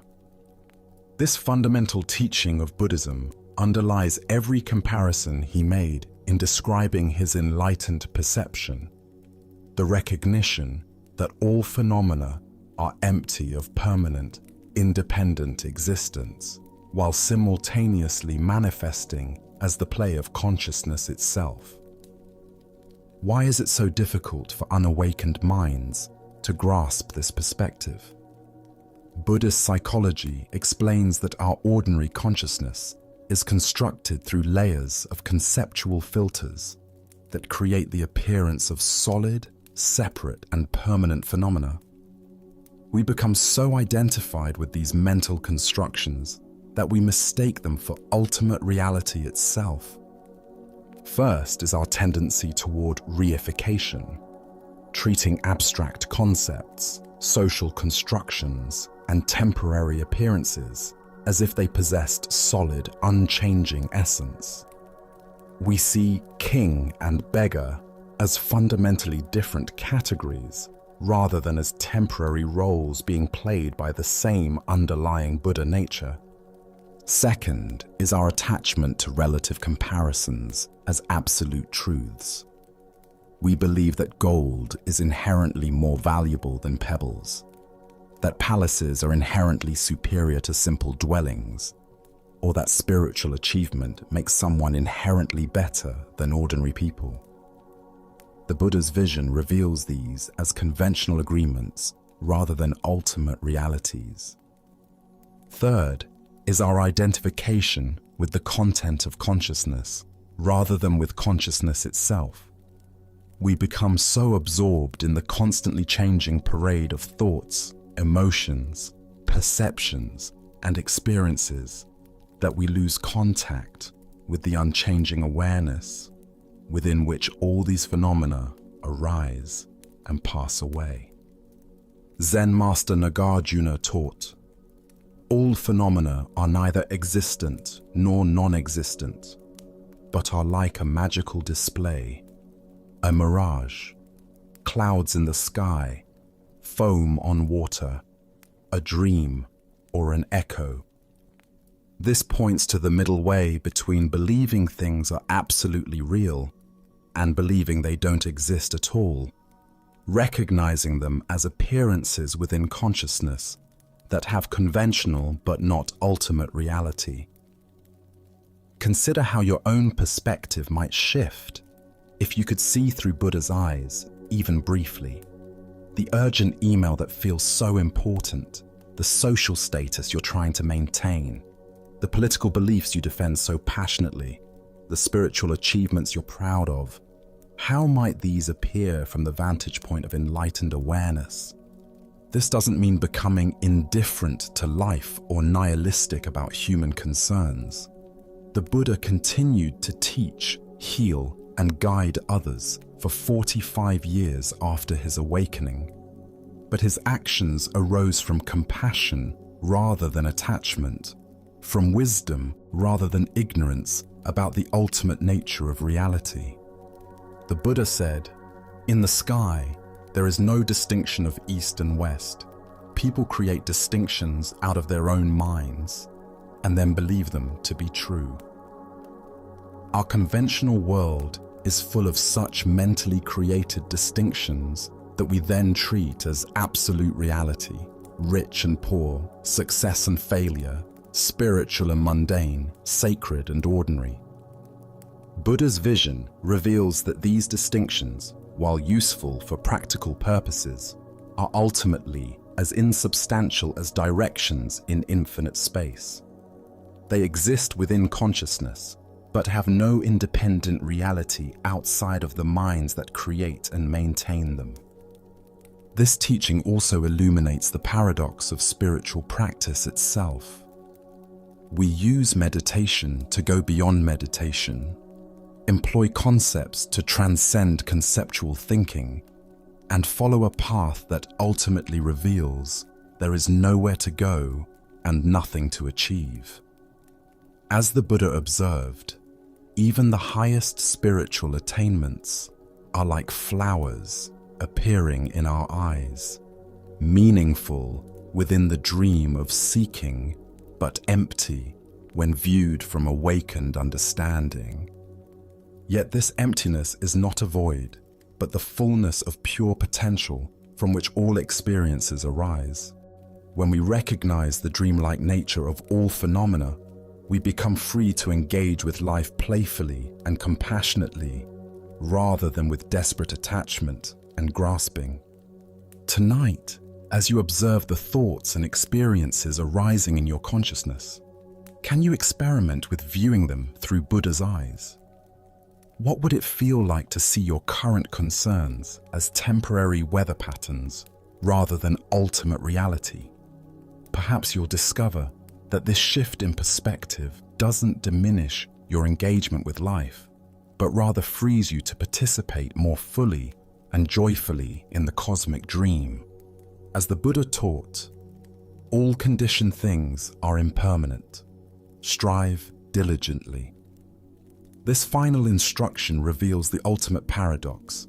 Even while recognizing the dreamlike nature of existence, we continue to strive with full engagement, knowing that our efforts too are part of the magnificent illusion that is enlightenment itself. Let us now turn to a tale that reveals the paradox of true worth beyond conventional measurement. This is the story of the head of a dead cat. In the mountains of ancient China, where morning mist wrapped around temple peaks like silk scarves and the sound of wooden bells echoed through pine forests, a young monk approached his teacher with a question that had been troubling him deeply. Master Sozan sat in quiet contemplation in his simple chamber, surrounded by the sparse furnishings that marked a life devoted entirely to spiritual understanding rather than material accumulation. The student had been observing the world beyond the monastery walls, with growing confusion about human values and priorities. He watched merchants haggling over silk and jade, officials competing for positions and titles, and even fellow monastics sometimes displaying attachment to precious texts or ceremonial objects. The entire human enterprise seemed organized around the pursuit and protection of things considered valuable, yet the student sensed something fundamentally misguided in these pursuits. Bowing respectfully before his master, the young monk posed his question with earnest sincerity. Master Sozan, what is the most valuable thing in the world? I see people devoting their entire lives to acquiring wealth, power, knowledge, or spiritual merit. But I cannot understand what truly deserves our highest regard. The student expected to receive a teaching about Buddha nature, the preciousness of human life, the value of wisdom, or perhaps the importance of compassion. These seemed like the kinds of profound concepts that would be considered most valuable from a Buddhist perspective. Instead, Master Sozan's response was so unexpected and seemingly absurd that it stopped the student's thinking mind completely, the head of a dead cat. The young monk stared at his teacher in bewilderment. Of all the possible answers to such a serious philosophical question, this seemed the most ridiculous. A dead cat's head appeared to be not just worthless, but actively repulsive. Something to be quickly buried or burned rather than treasured. "Master," the student said carefully, wondering if he had somehow misunderstood. "Why is the head of a dead cat the most valuable thing in the world? How can something so apparently worthless be considered more precious than gold, gems, wisdom, or enlightenment itself?" Sozan's explanation was even more puzzling than his initial answer, because no one can name its price. With these simple words, the master had revealed something profound about the nature of value that completely transcended conventional economic thinking. The student sat in contemplative silence, slowly beginning to grasp the depth of this teaching that had initially seemed so absurd. The Buddha once declared, "Health is the greatest wealth, peace of mind the greatest happiness." This teaching points toward the same understanding that Master Sozan conveyed through his shocking metaphor, that the most valuable things in existence cannot be bought, sold, or possessed in the conventional sense. Why do we become so confused about what constitutes genuine value? Buddhist analysis reveals several mental patterns that distort our understanding. First is our tendency to measure worth through scarcity and demand rather than intrinsic benefit.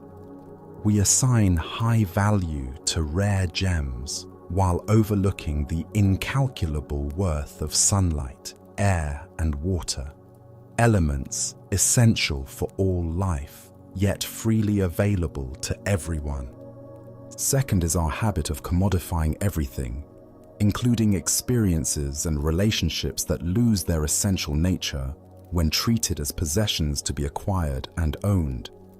We try to purchase happiness, buy love, and accumulate spiritual merit as if enlightenment were a commodity available in the marketplace of religious practice. Third is our confusion of price with value, assuming that expensive things must be more worthwhile than inexpensive ones. This economic thinking infiltrates every aspect of life, leading us to undervalue simple pleasures, ordinary moments, and freely given kindness while overvaluing branded experiences and status symbols. Sozan's dead cat head represents perfect worthlessness from a conventional perspective, combined with perfect pricelessness from an ultimate perspective. No one would want to buy such a thing, which means it cannot be corrupted by market forces or reduced to monetary terms. In its complete uselessness, it becomes a symbol of value beyond valuation. Consider the things in your own life that are truly priceless. Moments of perfect contentment, the trust of a friend, the laughter of a child, the sensation of breathing freely, the simple fact of being conscious and aware. These experiences cannot be purchased at any price, yet they constitute the actual substance of a meaningful life. Zen Master Ikkyu taught, "That stone Buddha deserves all the bird droppings it gets. I wave my skinny arms like a tall flower in the wind." This irreverent observation points to the same understanding, that sacredness cannot be captured in objects or concepts, no matter how revered or expensive they might be. The Buddha said, "Do not overrate what you have received, nor envy others. Those who envy others do not obtain peace of mind." This teaching reveals how our preoccupation with comparative value, having more or better things than others, actually prevents us from recognizing the immeasurable wealth we already possess. Modern consumer culture depends entirely on our forgetting Sozen's teaching. Advertising works by convincing us that happiness, status, identity, and fulfillment can be purchased, that the right products, experiences, or lifestyles will provide the satisfaction we seek. But every purchase eventually reveals its limitations, leading to the endless cycle of acquisition and disappointment. The dead cat's head also represents something profound about the nature of reality itself. From the perspective of ultimate truth, all phenomena, including our most cherished possessions and achievements, are as temporary and insubstantial as that decomposing head. Our attachment to things as if they were permanent and truly valuable creates suffering when their inevitable impermanence becomes apparent. Yet this recognition of universal impermanence doesn't lead to nihilism, but rather to appreciation. When we understand that nothing can be permanently owned or controlled, we become capable of enjoying things without grasping them. The sunset is more beautiful when we don't try to capture it in photographs. The conversation is more meaningful when we don't record it for later. And life itself is more precious when we don't pretend it will last forever. In Zen aesthetics, there is a concept called wabi-sabi, finding beauty in imperfection, impermanence, and incompleteness. The dead cat's head embodies this aesthetic perfectly. It cannot be improved, preserved, or made more valuable through any human effort. Its worth lies precisely in its complete acceptance of what it is without pretense or potential for enhancement. Tonight, as you take inventory of your possessions, achievements, and aspirations, can you identify what in your life is truly priceless? What experiences, relationships, or simple realities exist beyond the realm of economic calculation? Perhaps you'll discover that you've been carrying immeasurable treasure all along without recognizing its value because no one ever taught you how to name its price. As the Buddha taught, better than ruling the whole world, better than going to heaven, better than lordship over all the worlds is the first step on the path to enlightenment. This first step begins with recognizing that what we seek cannot be purchased but only awakened to, like discovering that the head of a dead cat has been priceless all along. Our next story speaks to the wisdom of understanding the difference between outer silence and inner quietude. This is the tale of 4 students learning to be silent. In a mountain monastery in ancient Japan, where cherry blossoms drifted like snow through temple gardens, and the sound of meditation bells marked the gentle passage of days, 4 young students of the Tendai school devoted themselves to intensive spiritual practice. Long before Zen Buddhism had fully established itself in Japan, these sincere practitioners followed the traditional meditation methods of their lineage, seeking enlightenment through disciplined study and contemplative exercises. The 4 students had developed a close friendship through their shared dedication to the spiritual path. They spent their days studying sacred texts, practicing sitting meditation, and engaging in philosophical discussions about the nature of mind and reality. Their bond was strengthened by mutual respect for each other's sincerity and progress in understanding the Dharma. One autumn morning, as golden leaves swirled around the monastery courtyard and the air carried the crisp promise of winter's approach, the 4 friends made a significant decision together. They would undertake a 7-day period of complete silence as an intensive meditation retreat. This practice, they believed, would deepen their contemplative abilities and accelerate their spiritual development. The commitment they made to each other was simple but profound. For 7 consecutive days and nights, none of them would speak a single word. They would communicate only through necessary gestures, maintain their regular meditation schedule, and observe how the absence of verbal expression affected the quality of their awareness and inner peace. The first day proceeded beautifully.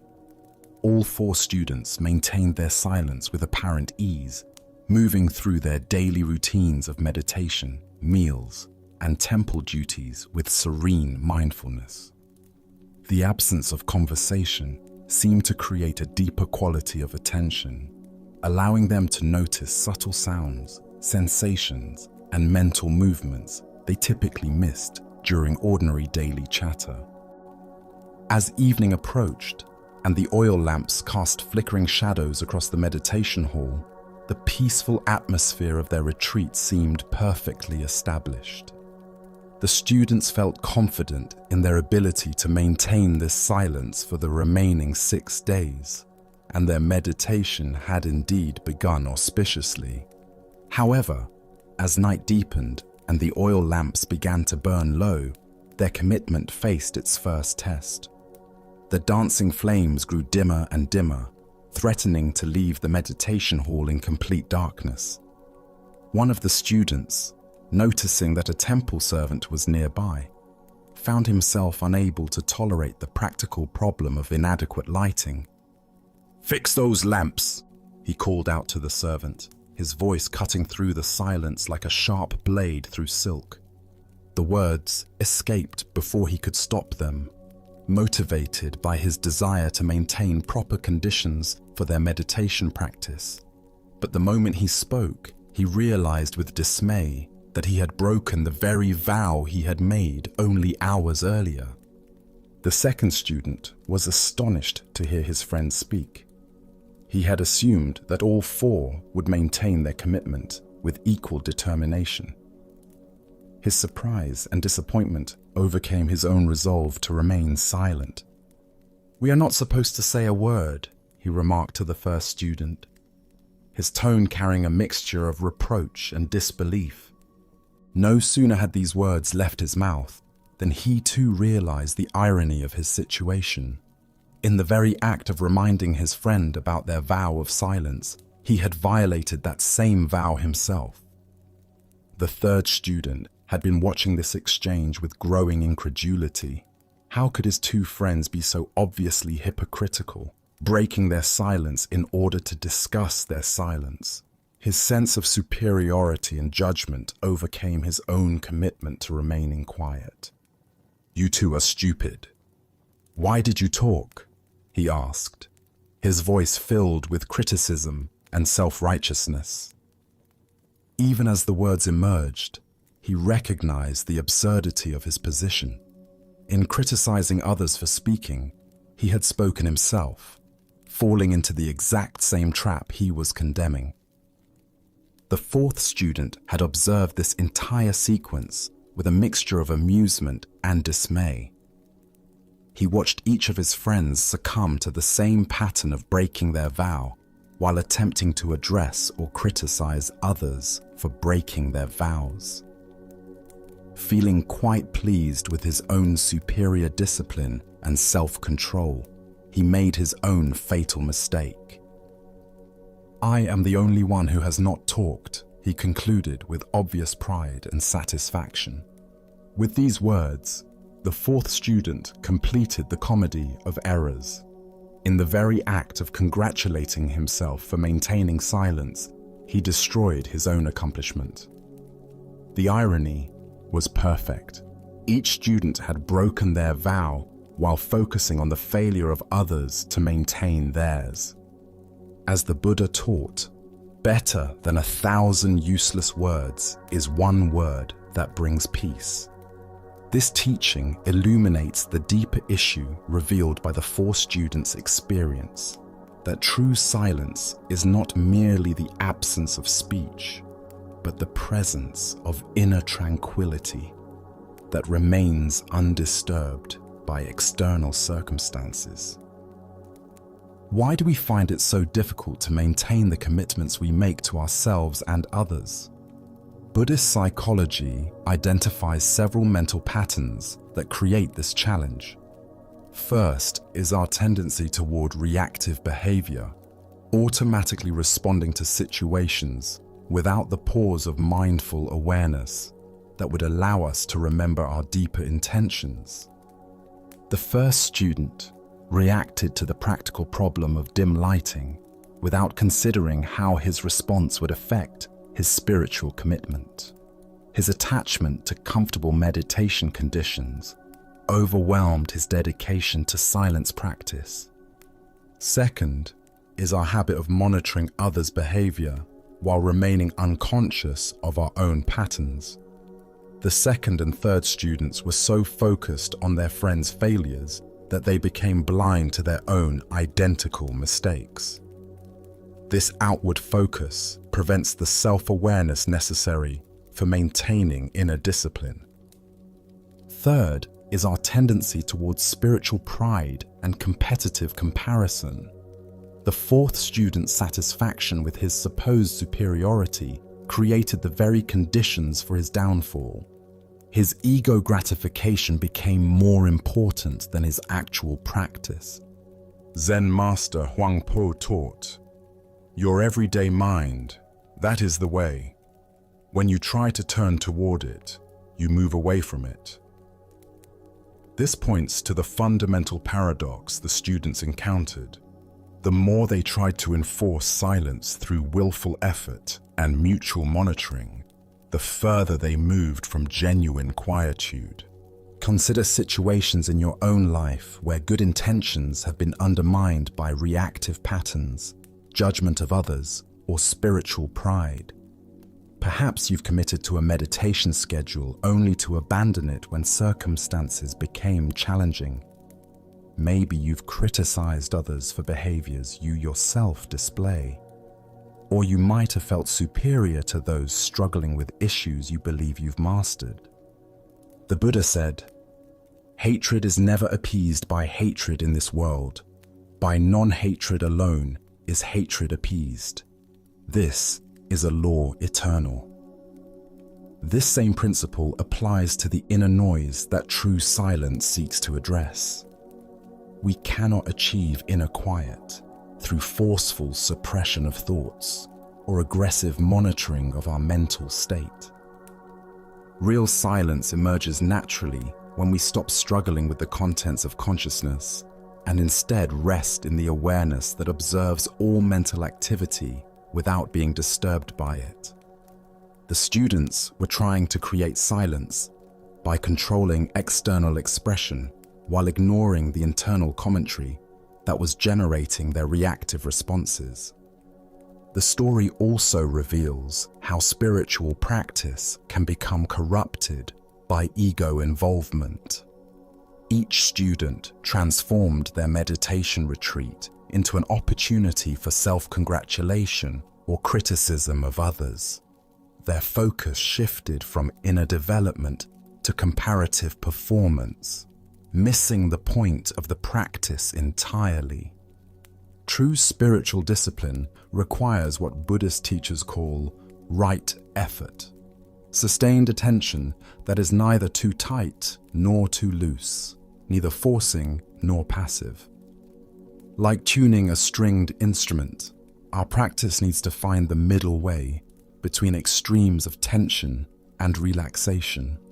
Tonight, as you notice the constant stream of internal commentary that accompanies your daily experience, can you experiment with genuine silence? Not the suppression of thoughts, but the recognition of the awareness in which all thoughts arise and pass away.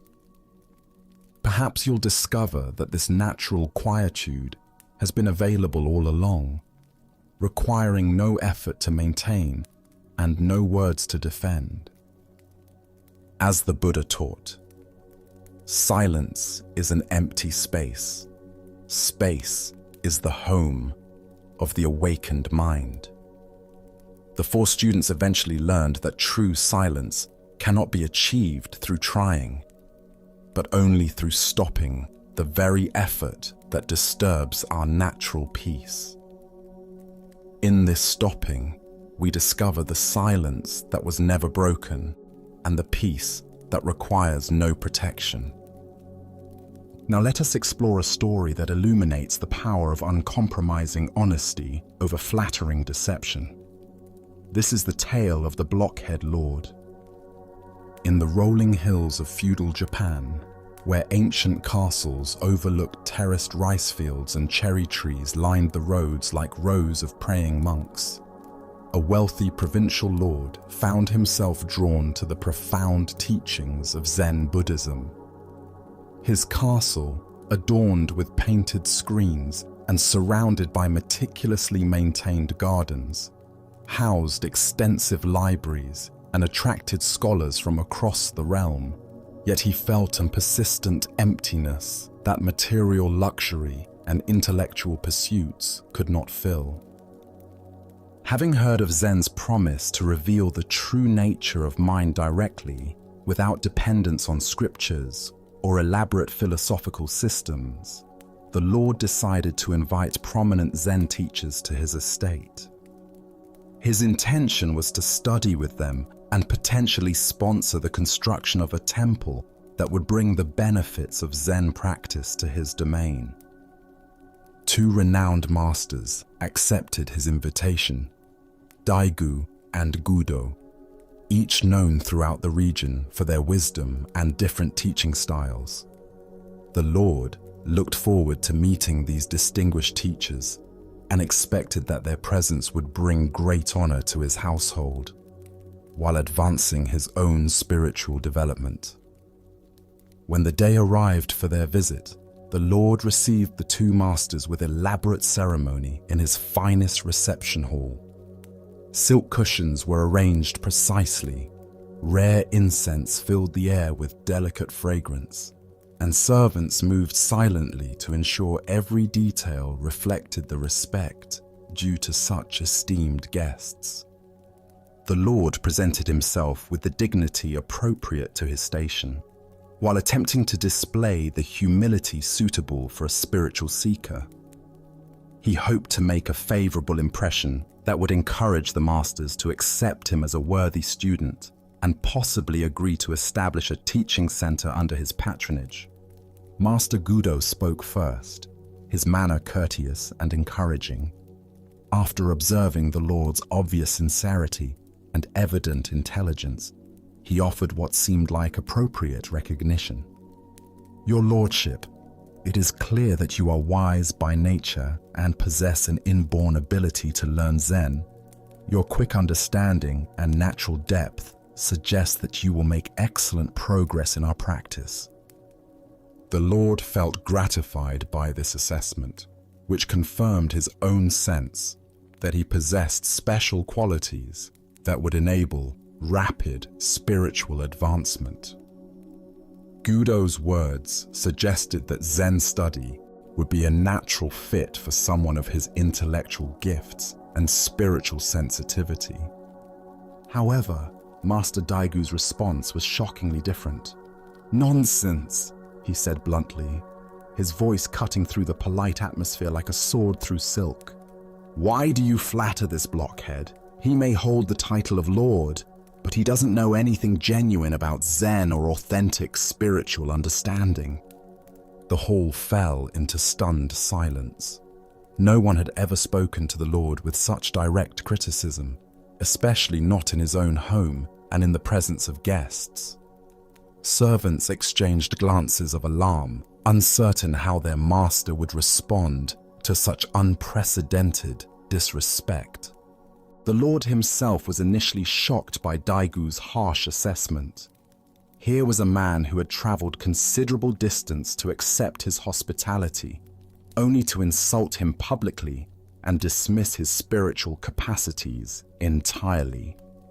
The natural response would have been anger, wounded pride, and immediate dismissal of such an ungrateful guest. But something in Daigu's directness struck the Lord as more authentic than Gudo's diplomatic encouragement. There was a quality of fearless honesty in the master's words that carried its own authority. Rather than speaking from political calculation or desire to please, Daegu seemed to be responding from pure perception of truth, regardless of consequences. The Lord recognized that Gudo's flattery, while pleasant to hear, was probably more about maintaining harmonious relations than providing accurate assessment. Daigu's criticism, though painful, had the ring of someone who cared more about spiritual truth than social comfort. After careful consideration, the Lord made a decision that surprised everyone present, including himself. Instead of building a temple for Gudo, who had praised his abilities and promised easy progress, he chose to build it for Daegu, who had called him a blockhead and dismissed his understanding. Furthermore, he committed himself to studying Zen under Daigu's demanding guidance, knowing that this teacher would continue to challenge his assumptions and refuse to coddle his ego. The Lord intuited that such uncompromising honesty, however uncomfortable, offered the best possibility for genuine spiritual development. Under Daigu's instruction, the Lord discovered that real Zen practice involved the continual dismantling of pride, pretension, and false understanding. Rather than confirming his special qualities, the training revealed the depth of his ignorance and the subtlety of his self-deception. As the Buddha taught, a friend who is not in need is a friend indeed. This teaching points to the profound difference between those who tell us what we want to hear and those who tell us what we need to hear for genuine growth and development. Why do we so readily prefer comfortable lies over challenging truths? Buddhist psychology identifies several ego patterns that create this preference. First is our attachment to self-image and the stories we tell ourselves about our abilities, intelligence, and spiritual advancement. We naturally gravitate toward people and teachings that confirm these flattering narratives while avoiding those that question them. Gudo's approach appealed to the Lord's desire to see himself as naturally gifted and destined for easy spiritual success. This kind of encouragement feels good initially, but often prevents the deep questioning and ego dissolution necessary for authentic awakening. Second is our tendency to confuse kindness with enabling and mistake honesty for cruelty. We often interpret direct feedback as personal attack, rather than recognizing it as the gift of clear perception offered without ulterior motive.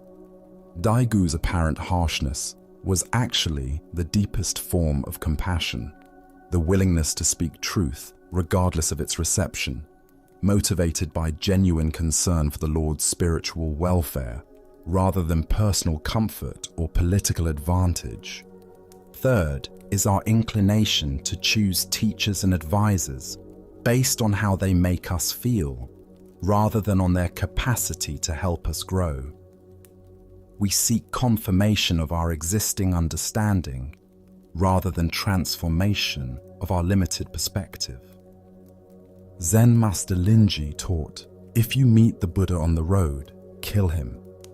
This radical instruction points to the necessity of destroying all fixed concepts and comfortable assumptions, including those about our own spiritual accomplishments and natural abilities. Consider the feedback you receive in various areas of your life and notice your reactions to different types of responses. Do you find yourself drawn to those who praise your abilities while dismissing those who point out areas for improvement? How do you distinguish between genuine encouragement and empty flattery? The Buddha said, "Three things can be long hidden: the sun, the moon, and the truth." Daigu's willingness to speak uncomfortable truth created conditions where authentic learning could occur, while Gudo's diplomatic approach, however well-intentioned, obscured rather than revealed the Lord's actual spiritual condition. The story also illuminates different approaches to spiritual authority and teaching. Some teachers focus primarily on building students' confidence and maintaining harmonious relationships. Others prioritize direct transmission of truth, regardless of its immediate reception. Both approaches have their place, but transformative growth often requires the willingness to have our comfortable assumptions challenged. Real spiritual friendship involves the courage to see each other clearly and speak honestly about what we observe. This requires both the wisdom to discern when such directness is helpful and the skill to deliver challenging feedback with underlying love rather than judgment. Tonight, as you reflect on the various voices in your life offering guidance and feedback, can you distinguish between those who serve your ego and those who serve your awakening? What would it look like to actively seek out the kind of honest reflection that Daigu provided, even when it contradicts your preferred self-image? As the Buddha taught, hatred does not cease by hatred, but only by love. This is the eternal rule. Sometimes the deepest love expresses itself through the willingness to risk relationship for the sake of truth, offering the hard medicine of reality rather than the sweet poison of comfortable delusion. The next tale is about the profound power of silent example over direct confrontation in creating authentic transformation. This is the tale of Ryokan and his nephew. In the quiet mountains of Japan, where bamboo groves whispered ancient secrets and streams carried the songs of countless seasons to the sea, the Zen monk Ryokan devoted his entire existence to the study and practice of the Buddha's way. His life was one of profound simplicity, owning nothing but his robes, begging bowl, and the poems he composed during long walks through forest paths where dewdrops caught morning light like suspended prayers. Ryokan had renounced all worldly concerns to pursue enlightenment, leaving behind family responsibilities and the management of his hereditary estate to focus completely on spiritual development. Years passed in peaceful solitude, marked only by the changing seasons and the deepening of his understanding through meditation and contemplation. One day, disturbing news reached Ryokan at his remote mountain hermitage. His nephew, who had assumed responsibility for managing the family property and estate in Ryokan's absence, was squandering the inheritance through reckless behavior. Despite repeated warnings and entreaties from concerned relatives, the young man was spending enormous sums on a courtesan, neglecting his duties, and allowing the family's carefully accumulated wealth to dissipate rapidly. The situation had become critical. Generations of careful stewardship were being undone by one person's self-indulgent choices. The family property, which supported not only the nephew but also various dependents and community obligations, was in serious danger of being lost entirely. Feeling desperate about this deteriorating situation, the relatives turned to Ryokan as their last hope. Perhaps the respected monk's moral authority and family connection could influence the nephew where other interventions had failed. They pleaded with Ryokan to travel to the young man's residence and use his spiritual influence to reform this destructive behavior. The request placed Ryokan in a difficult position. His spiritual practice emphasized non-interference and acceptance of what is, yet his family loyalty and compassion for all involved, including the nephew himself, suggested some response was appropriate. After careful consideration, he agreed to make the journey. The trip required Ryokan to travel a considerable distance from his mountain retreat to the town where his nephew lived. He had not seen the young man for many years, and their reunion carried the weight of changed circumstances and unspoken expectations. When Ryokan arrived at his nephew's residence, the young man seemed genuinely pleased to see his uncle again. Despite his recent troubles, he maintained enough respect for family connections to welcome Ryokan warmly and invite him to stay overnight. The nephew appeared to sense nothing of the ulterior purpose behind this unexpected visit. Throughout the evening, relatives and neighbors waited for Ryokan to address the pressing issue that had brought him such a long way. They expected lectures about responsibility, warnings about the consequences of continued excess, or appeals to family honor and duty. Surely, a respected Zen teacher would use this opportunity to provide moral guidance and practical counsel. But Ryokan said nothing about the courtesan, the wasted money, or the concerns of the family. Instead, he spent the entire night in silent meditation, sitting motionless in the traditional posture while his nephew slept nearby. The old monk's presence filled the room with profound tranquility, demonstrating through his bearing the peace that comes from a life devoted to spiritual cultivation. When morning came and Ryokan prepared to depart, the relatives' anticipation reached its peak. Surely now he would deliver the confrontational message they had requested, the direct challenge to the nephew's behavior that might shock him into reformation. Instead, as Ryokan gathered his few possessions, he made a simple request that seemed completely unrelated to the serious purpose of his visit. "I must be getting old," he said with gentle humility. "My hands shake so much these days. Will you help me tie the string of my straw sandal?" The nephew responded immediately with natural kindness, kneeling to assist his elderly uncle with the simple task. His movements were careful and respectful, showing genuine concern for his relative's physical limitations. "Thank you," Ryokan said softly when the sandal was secured. "You see, a man becomes older and feebler day by day. Take good care of yourself." With these words, the old monk departed, leaving everyone puzzled by his approach. He had never mentioned the courtesan, the financial irresponsibility, or the family's concerns. He had offered no lectures, made no demands, and issued no warnings about consequences. Yet, from that very morning, the nephew's dissolute behavior ended completely. The relationship with the courtesan was terminated, financial responsibility resumed, and the family estate was preserved. The transformation was immediate and lasting, though its mechanism remained mysterious to everyone except perhaps the nephew himself. The Buddha declared, "Your actions speak so loudly, I cannot hear what you are saying."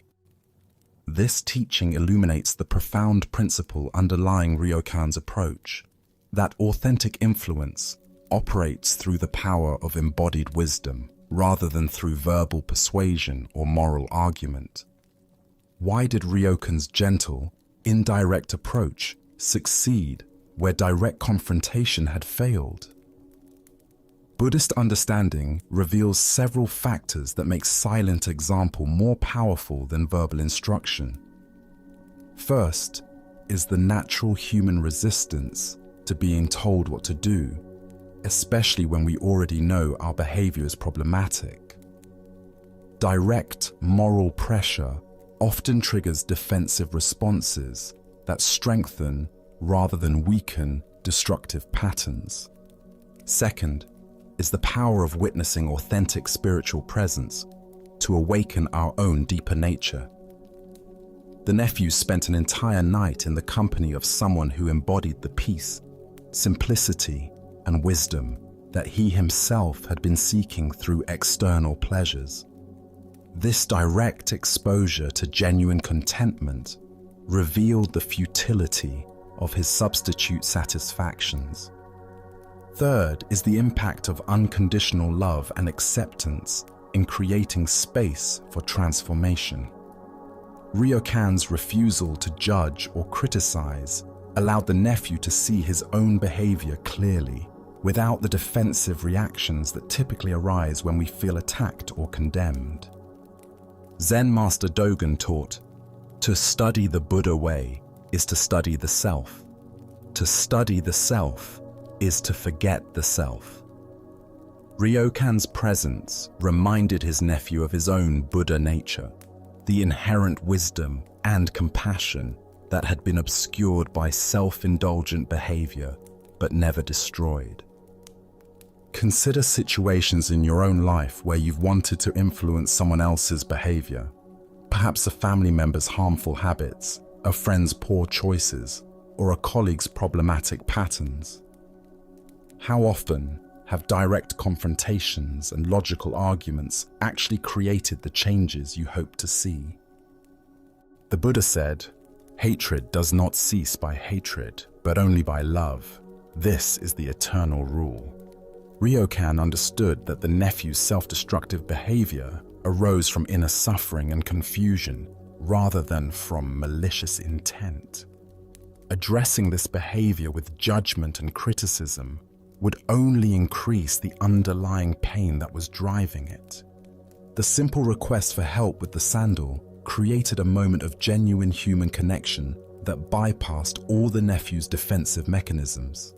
In that moment of natural service, the young man experienced his own essential kindness and care for others, qualities that were incompatible with continued self-centered indulgence.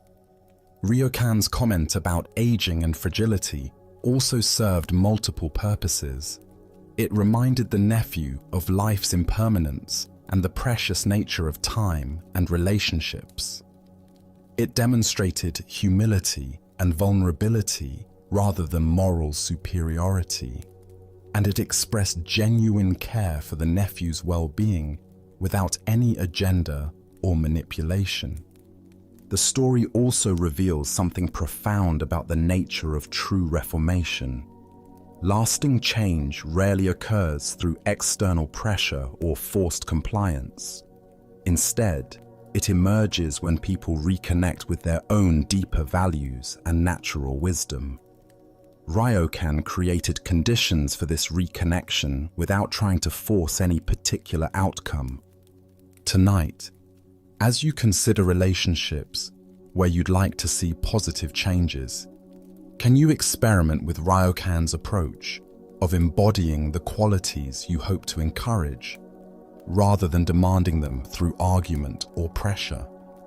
What would it look like to trust that the same Buddha nature you're trying to awaken in others is also working in you? As the Buddha taught, if you light a lamp for somebody, it will also brighten your path.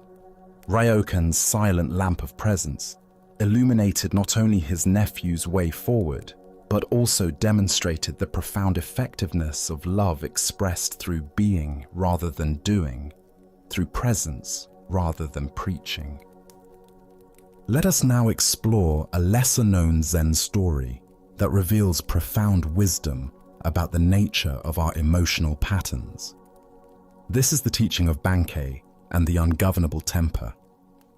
Master Bankei sat in the peaceful courtyard of his temple, where late afternoon sunlight filtered through pine branches and cast gentle shadows on the weathered stone paths. His reputation for direct, uncompromising wisdom had spread throughout Japan, drawing seekers from distant provinces who hoped to receive teachings that could penetrate to the heart of their spiritual difficulties. On this particular day, a student approached with evident distress written across his features. His posture carried the weight of someone wrestling with a persistent inner demon, and his eyes reflected the frustration of many failed attempts at self-improvement. Bowing deeply before the master, he spoke with urgent sincerity about a problem that had plagued him for years. "Master Bankei," the student said, his voice tight with anxiety, I have an ungovernable temper that causes me great suffering and harms my relationships with others. When anger arises, it consumes me completely, and I say and do things I later deeply regret. Despite my best efforts to control this tendency, it continues to overwhelm me. How can I cure this terrible affliction? The student expected to receive meditation instructions, breathing techniques, or philosophical teachings about the nature of anger and its antidotes. Perhaps the master would prescribe specific practices for cultivating patience or methods for recognizing anger before it became destructive. Instead, Bankei's response was characteristically direct and unexpected. "You have something very strange indeed. Let me see what you have." The student was puzzled by this request. He had described his temper as a persistent psychological pattern, not as a physical object that could be displayed upon request. "Master," he replied hesitantly, "just now I cannot show it to you." Bankei pressed further with apparent curiosity. "When can you show it to me? If this temper is truly yours, surely you can produce it for examination." "It arises unexpectedly," the student explained, growing more confused by the direction of this conversation. "I never know when it will appear, and when it does, it seems to have a life of its own." "Then," concluded Bankei, with gentle but absolute authority, "it must not be your own true nature. If it were genuinely yours, you could show it to me at any time, just as you can show me your hand or your face whenever requested." The master continued with devastating logic. "When you were born, you did not have this ungovernable temper. Your parents did not give it to you as they gave you your eyes or your nose. It is not an inherent part of your being, but rather something you have learned to identify with so completely that you mistake it for yourself." "Think that over," Bankei concluded, leaving the student to contemplate the implications of this radical reframing. The Buddha once proclaimed, "You are not your thoughts, you are not your emotions, you are not your body. You are the awareness that observes all these phenomena arising and passing away." This teaching points directly to the profound shift in understanding that Bankei offered his troubled student. The recognition that we are not identical with our psychological patterns, no matter how persistent or overwhelming they might seem. Why do we so readily identify with our emotional reactions and mental habits? Buddhist psychology reveals several factors that create this confusion. First is our tendency toward reification, treating temporary mental formations as if they were solid, permanent aspects of our identity. We say, "I am an angry person," rather than "anger sometimes arises in awareness." This linguistic habit reflects a deeper conceptual error. We merge with our experiences so completely that we lose sight of the awareness in which they appear. The student had become so identified with his anger pattern that he couldn't imagine himself without it, even though this very pattern caused him considerable suffering. Second is our belief that persistent patterns must be fundamental aspects of our nature. Because the student's temper had appeared regularly over many years, he assumed it was an unchangeable characteristic rather than a learned response that could be unlearned through understanding and practice. Third is our failure to recognize the space between stimulus and response, the moment of choice that exists even in the most automatic seeming reactions. Viktor Frankl, a Holocaust survivor and psychologist, expressed this principle. Between stimulus and response, there is a space. In that space is our power to choose our response. In our response lies our growth and our freedom. Bankei's teaching method reveals something profound about the nature of authentic spiritual inquiry. Rather than providing techniques for managing anger, he questioned the fundamental assumption underlying the student's problem, the belief that this temper was actually his to manage. Consider your own persistent emotional patterns or psychological tendencies that you consider unchangeable aspects of your personality. Perhaps you identify as an anxious person, naturally impatient, or prone to depression. How might your relationship to these patterns shift if you recognize them as temporary weather systems passing through the sky of awareness rather than as permanent features of your psychological landscape? Zen Master Huangpo taught, "Your ordinary mind, that is the way." This ordinary mind is not the collection of thoughts, emotions, and reactions we typically identify with, but rather the natural awareness that remains present and undisturbed, regardless of what mental phenomena arise within it. The Buddha said, "All things arise, dwell, and dissolve back into awareness, like clouds forming and dissolving in the sky." Bankei's teaching pointed the student toward this sky-like nature of mind, the space within which anger arises and passes away, but which is never actually angry itself. This doesn't mean we should suppress or deny difficult emotions when they arise. Rather, it invites us to recognize our true nature as the awareness that can observe and hold all emotional states without being defined or limited by them. When we understand this, we can experience anger fully when it arises while knowing that it will pass and that our essential nature remains untouched. The implications of this understanding extend far beyond anger management. If we are not our thoughts, emotions, habits, or personal history, then what are we? This question points toward the heart of Zen inquiry, the direct recognition of our Buddha nature that exists prior to and independent of all temporary psychological formations. Bankei's approach also demonstrates the power of questioning our basic assumptions, rather than trying to fix problems at the level where we think they exist. The student was looking for better ways to control his anger, but Bankei revealed that the entire framework of my anger was based on a misunderstanding. In practical terms, this teaching suggests that when difficult emotions arise, we can ask ourselves, who is experiencing this? What is aware of this anger, anxiety, sadness?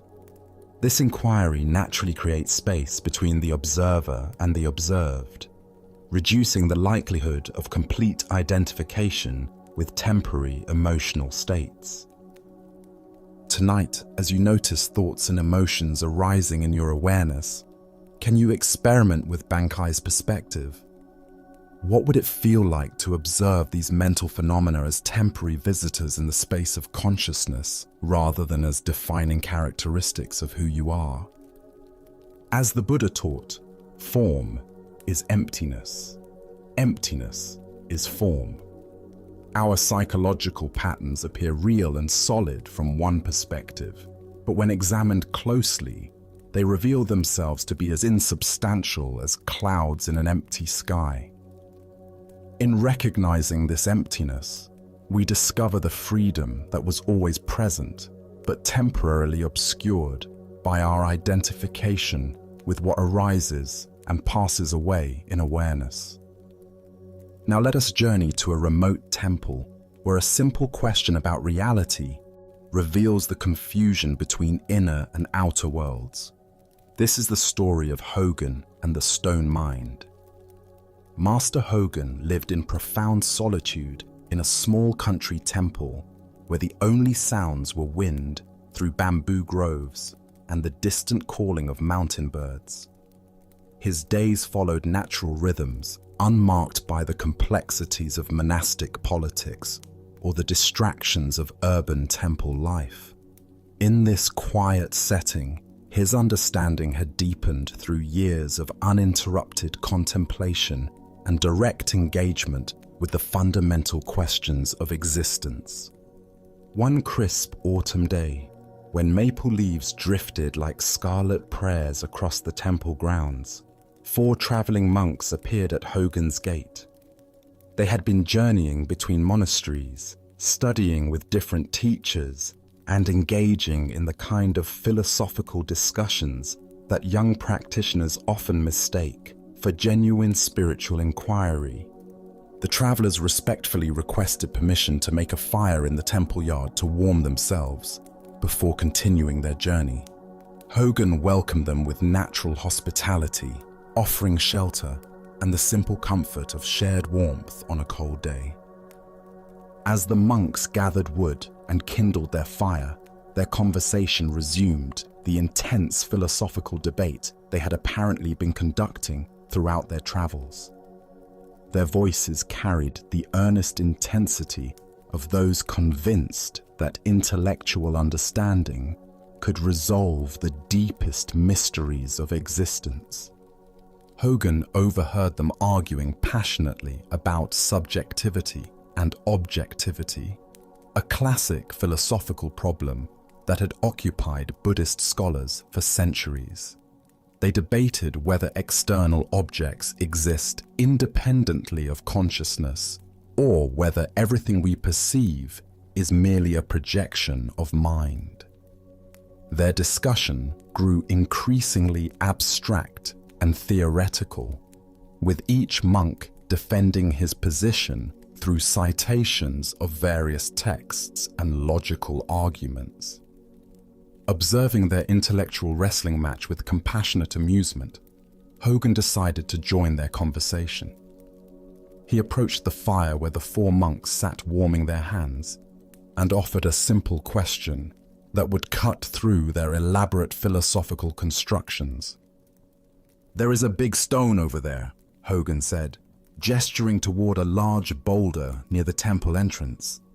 "Do you consider it to be inside or outside your mind?" The monks paused their debate, recognizing that their host was proposing a practical test of their theoretical understanding. This was exactly the kind of concrete application they needed to resolve their abstract arguments. One of the monks, confident in his grasp of Buddhist philosophy, responded immediately.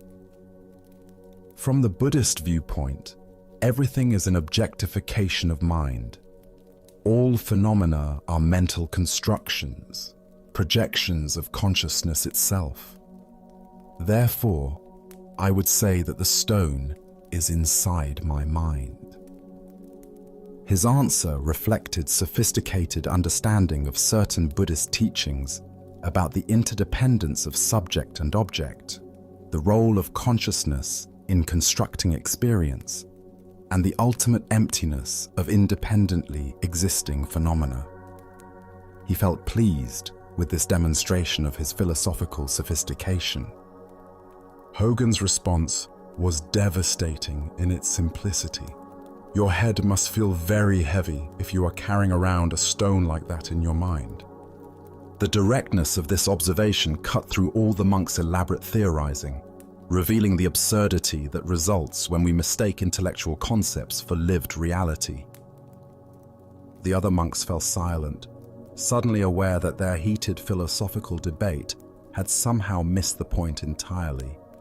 The Buddha once declared, "Do not believe in anything simply because you have heard it spoken of many times. Do not believe in anything merely because it is written in your religious books. But after observation and analysis, when you find that anything agrees with reason and is conducive to the good and benefit of one and all, then accept it and live up to it." This teaching illuminates the trap that the traveling monks had fallen into, substituting intellectual knowledge about reality for direct experience of reality itself. Their debate about subjectivity and objectivity had become an elaborate mental construction that obscured rather than revealed the simple immediacy of their actual situation. Why do we so readily get lost in conceptual understanding while missing direct experience? Buddhist analysis identifies several mental habits that create this confusion. First is our tendency to prefer thinking about life to actually living it. The monks were so engaged in debating the nature of perception that they lost contact with the simple act of perceiving itself.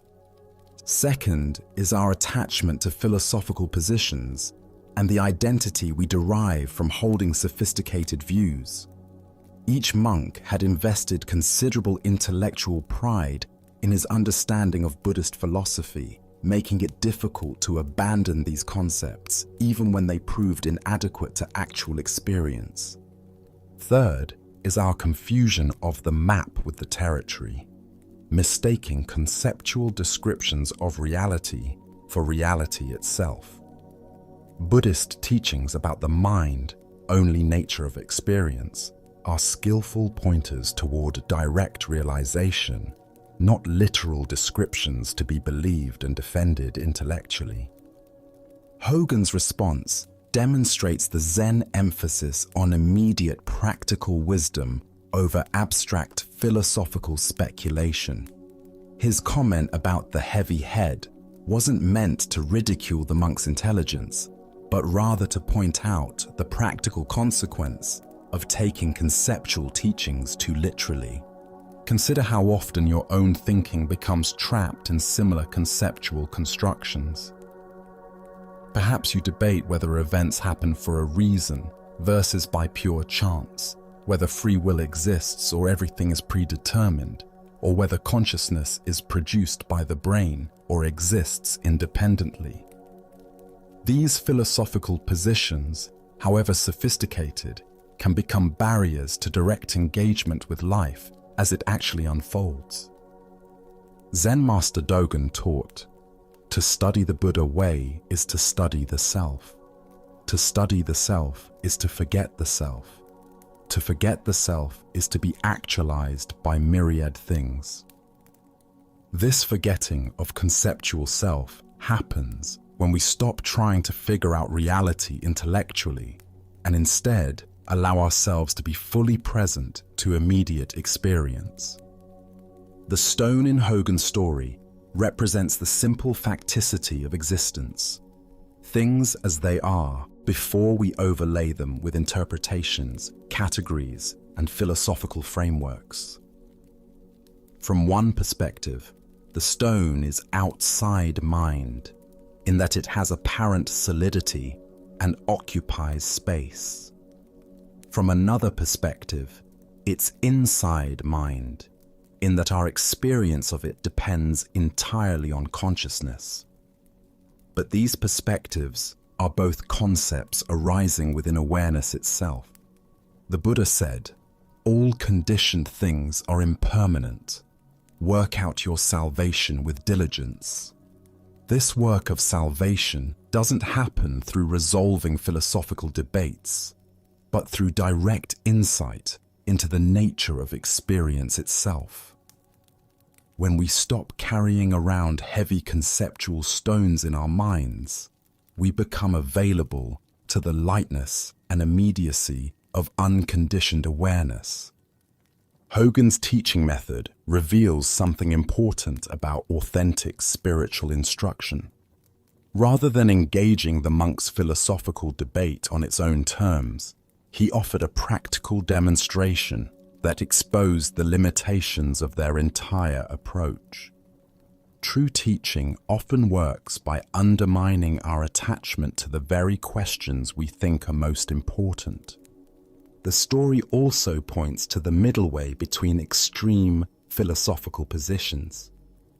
The stone is neither purely objective nor purely subjective, but rather appears within the dynamic interaction of awareness and phenomena that transcends both categories. This understanding comes not through intellectual analysis, but through the direct recognition of how experience actually occurs.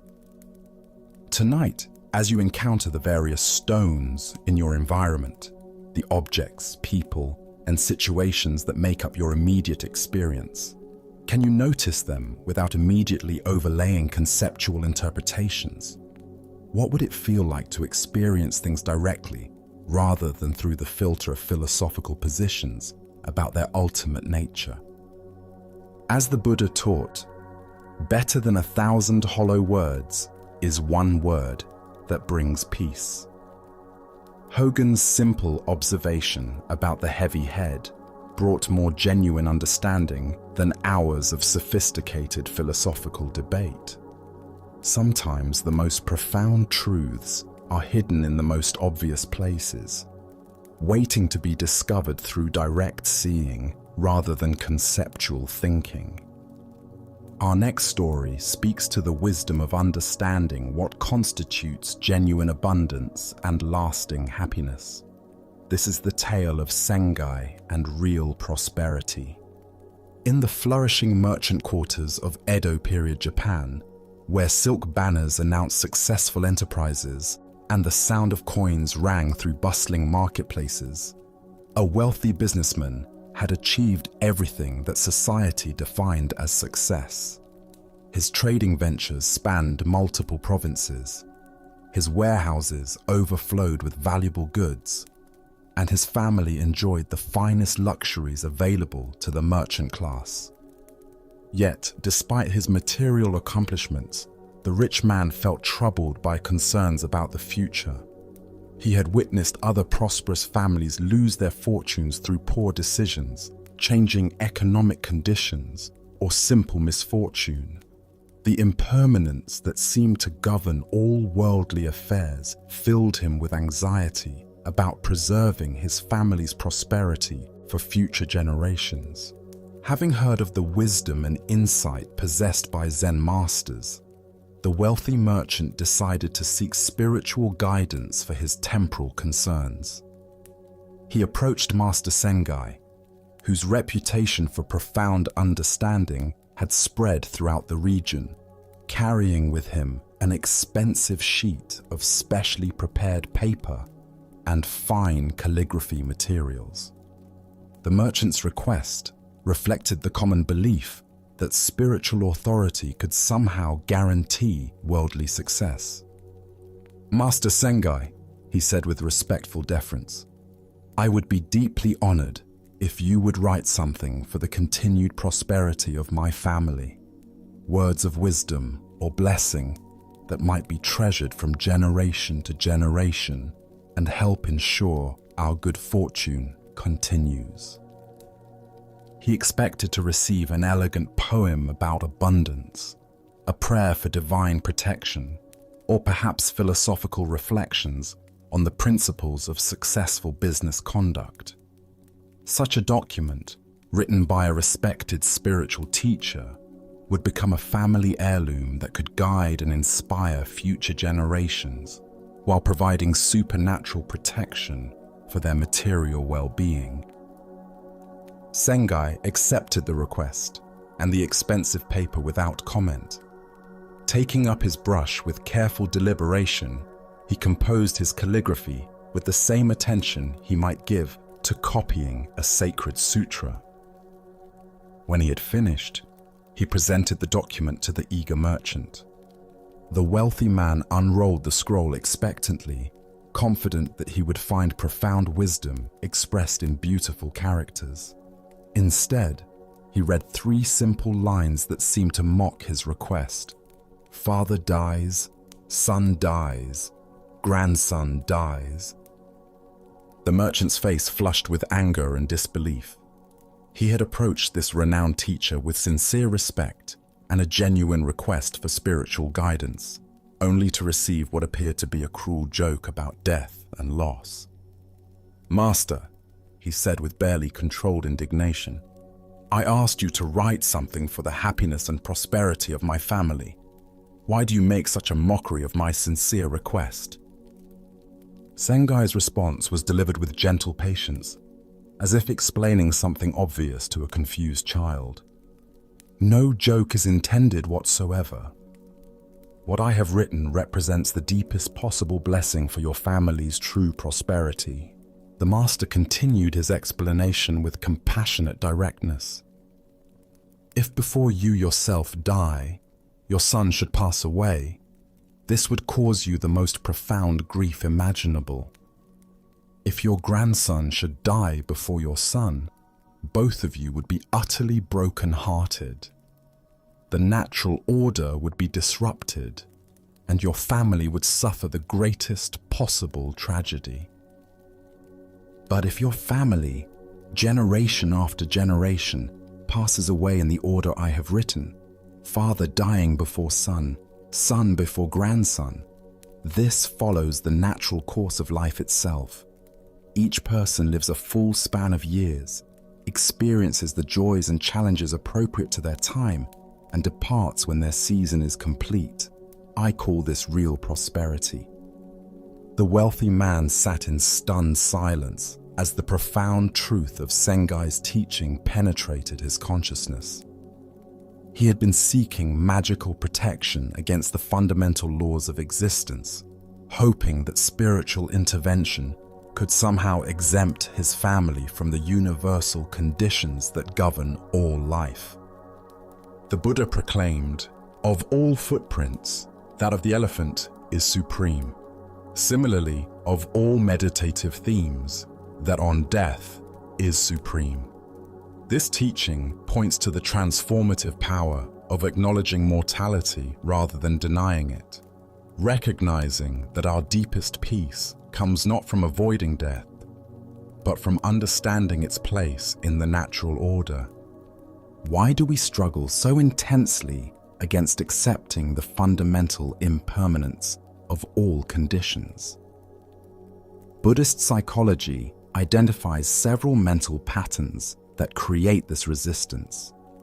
First is our deep-seated denial of mortality and the illusion that somehow we and our loved ones can escape the universal law of impermanence through wealth, status, spiritual practice, or medical intervention. The merchant's request reflected this denial. He wanted Sengai's spiritual authority to create a protective bubble around his family that would exempt them from the uncertainties and losses that affect everyone else. This magical thinking prevents us from finding peace within the actual conditions of existence. Second is our confusion of security with the accumulation and preservation of external things. We believe that gathering enough wealth, building strong enough institutions, or creating detailed enough plans will provide genuine security against life's uncertainties. But true security comes from learning to find peace within impermanence itself. Third is our tendency to measure prosperity through possession and control, rather than through appreciation and acceptance. The merchant defined family prosperity as the indefinite continuation and expansion of material success. But Sengai revealed prosperity as the natural unfolding of each life according to its proper timing. Zen Master Dogen taught, "Time is not separate from you, and as you are present, time does not go away." This teaching points to the profound shift in perspective that comes from accepting our place within time's flow rather than fighting against it. When we stop trying to control or stop time, we become available to the richness available within each moment. Consider your own relationship to the security and prosperity you hope to create for yourself and your loved ones. How much energy do you spend trying to guarantee outcomes that ultimately lie beyond human control? What fears about loss and impermanence drive your planning and accumulation? The Buddha said, "Thousands of candles can be lighted from a single candle. and the life of the candle will not be shortened. Happiness never decreases by being shared. This teaching reveals that true prosperity comes not from hoarding resources, but from participating in the natural flow of giving and receiving that characterizes all healthy life. Sengai's teaching about the proper order of death illuminates something profound about intergenerational wisdom and responsibility. Each generation's task is to live fully, contribute meaningfully, and then pass gracefully, making space for the next generation's opportunity to flourish. This natural succession is itself a form of prosperity, the continuation of life through appropriate change, rather than through desperate attempts at preservation. The story also reveals the difference between conventional and ultimate perspectives on family welfare. From a conventional perspective, we want our families to avoid all suffering, loss, and difficulty. From an ultimate perspective, we understand that each person's deepest prosperity comes from learning to find peace within the full spectrum of human experience, including loss and mortality. Real prosperity includes the ability to grieve fully when loss occurs, to appreciate deeply while things are present, and to accept gracefully when it's time to let go. This emotional and spiritual maturity provides far greater security than any amount of material wealth or institutional protection. Tonight, as you reflect on your hopes and fears for yourself and your loved ones, can you distinguish between genuine caring and anxious attachment? What would it look like to wish for your family's real prosperity, their capacity to live fully and depart gracefully, rather than their exemption from the human condition? As the Buddha taught, better than living 100 years without seeing the impermanence of all things is one day of life seeing their impermanence. In accepting this impermanence, we discover the kind of prosperity that cannot be taken away by changing circumstances, the wealth of wisdom that grows through understanding rather than accumulation. Let us conclude our journey with a story that teaches about the profound simplicity that emerges when we stop clinging to complex concerns. This is the teaching of just going to sleep. In the quiet chambers of an ancient temple, where paper screens filtered soft moonlight and the scent of incense lingered in the still air, Master Tekisui lay dying. His body, worn by decades of rigorous practice and selfless teaching, was finally approaching the natural conclusion of its earthly journey. Despite his physical weakness, his mind remained clear and his spirit undisturbed by the approaching transition.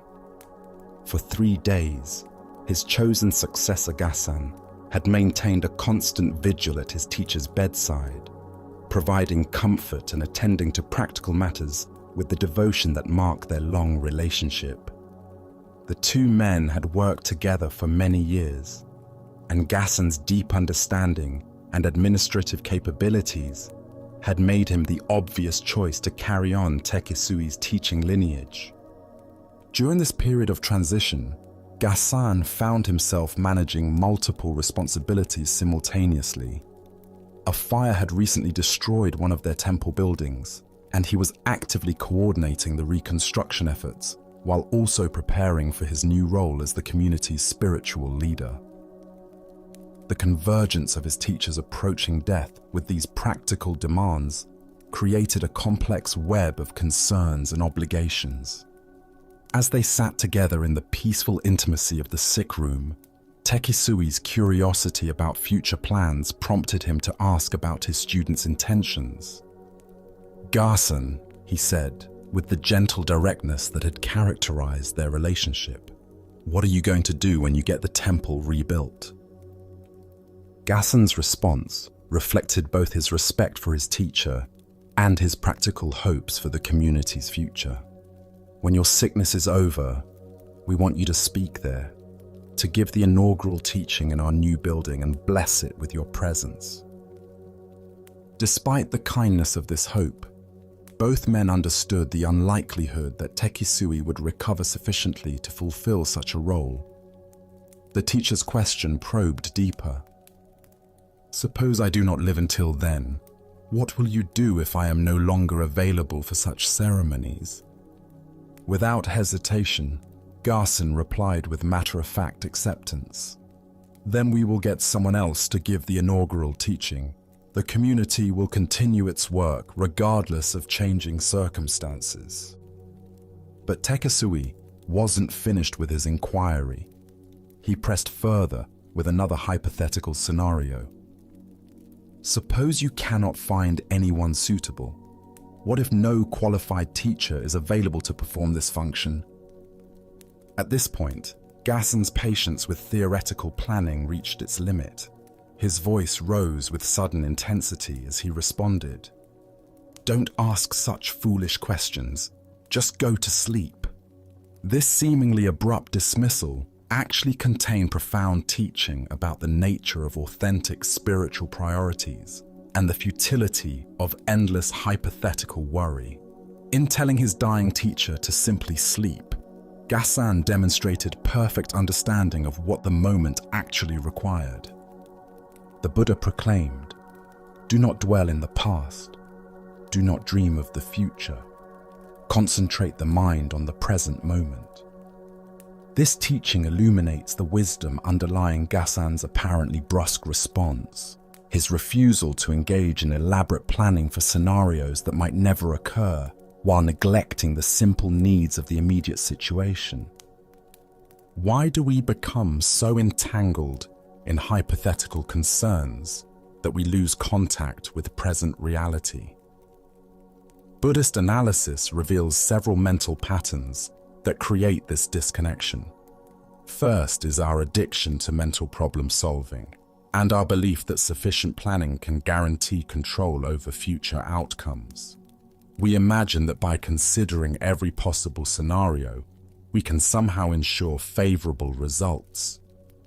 Tekisui's questions, while understandable, reflected this tendency to treat uncertain futures as problems requiring immediate solutions. But Gassan recognized that the most appropriate response to uncertainty is often acceptance, rather than elaborate contingency planning. Second is our difficulty with not knowing and our compulsion to fill every uncertainty with mental activity. We find silence and unknowing uncomfortable, so we generate endless questions and hypothetical scenarios to create the illusion of mental engagement with uncertainty. Third is our tendency to complicate simple situations through excessive analysis. What was actually needed in that moment was rest, peace, and acceptance of approaching death. The questions about future temple activities, while practically relevant, were ultimately irrelevant to the immediate reality of dying. Zen Master Yunmen taught, "Every day is a good day." This doesn't mean that every day is pleasant or easy, but rather that every day offers the opportunity for appropriate response to whatever conditions are actually present. Gassan's teaching demonstrated this principle perfectly. Consider situations in your own life where you become caught in endless loops of hypothetical planning and worry. Perhaps you lie awake at night, imagining various scenarios for upcoming challenges, or spend hours discussing contingency plans for problems that may never materialize. How often does this mental activity actually improve your ability to respond skillfully when situations arise? The Buddha said, "If you want to know your past, look at your present. If you want to know your future, look at your present actions." This teaching points toward the futility of trying to control future outcomes through mental planning while neglecting the quality of presence we bring to current circumstances. Gasan's instruction to just go to sleep represents perfect spiritual direction. The recognition that sometimes the most enlightened action is the simplest one. His teacher needed rest, comfort, and peaceful acceptance of the natural process of dying. All other concerns, however legitimate, were secondary to this immediate reality. The story also reveals something profound about the nature of authentic spiritual succession.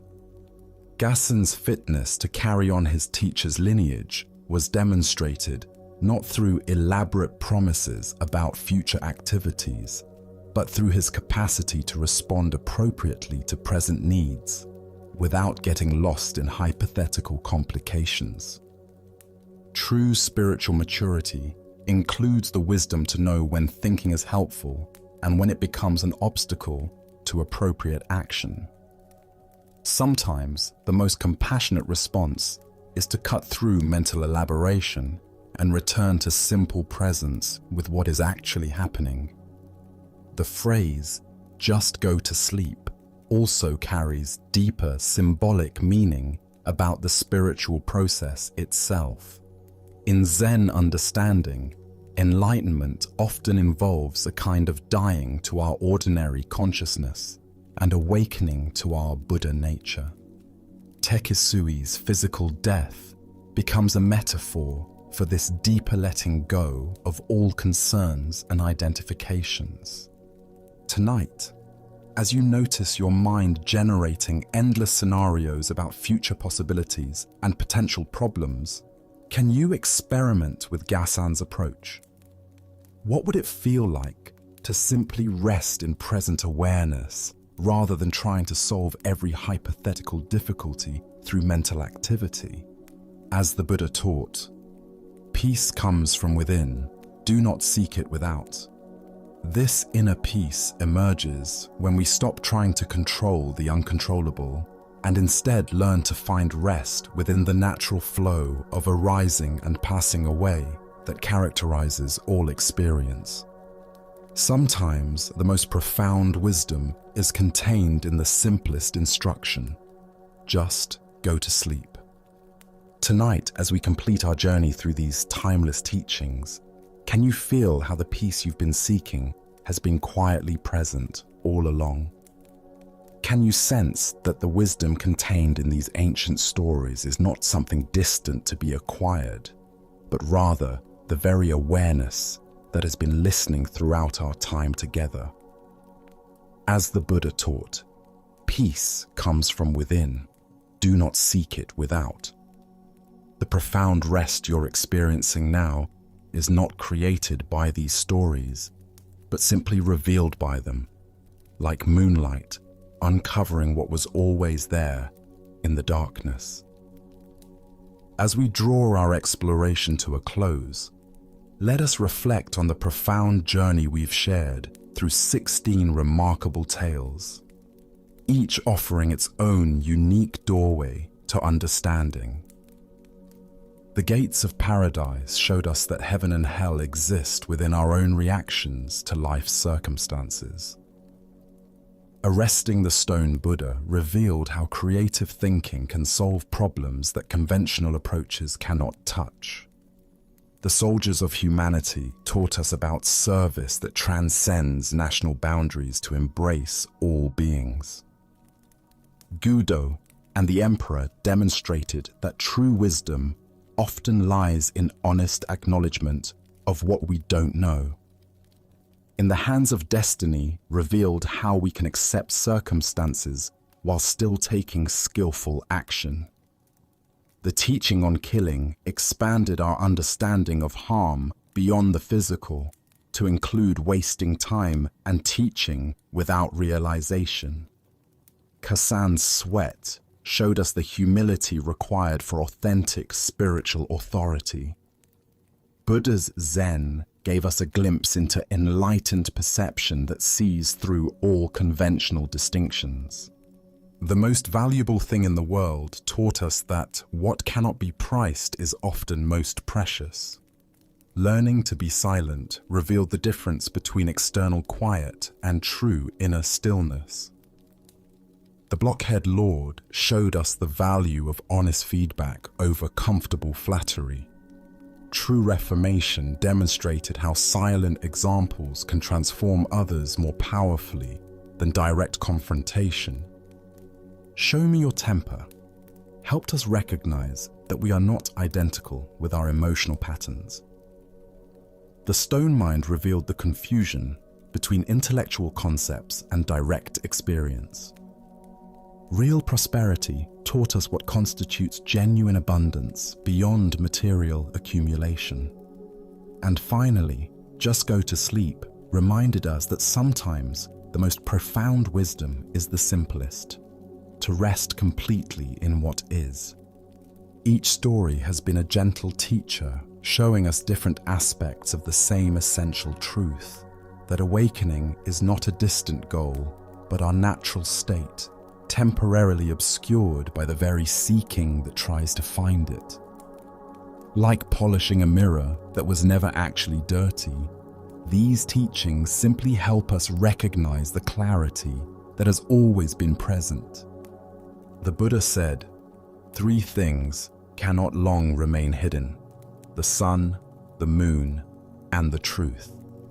As you continue on your own path, may the truths illuminated in these stories remain with you, not as concepts to remember, but as invitations to live with greater presence, compassion, and wisdom.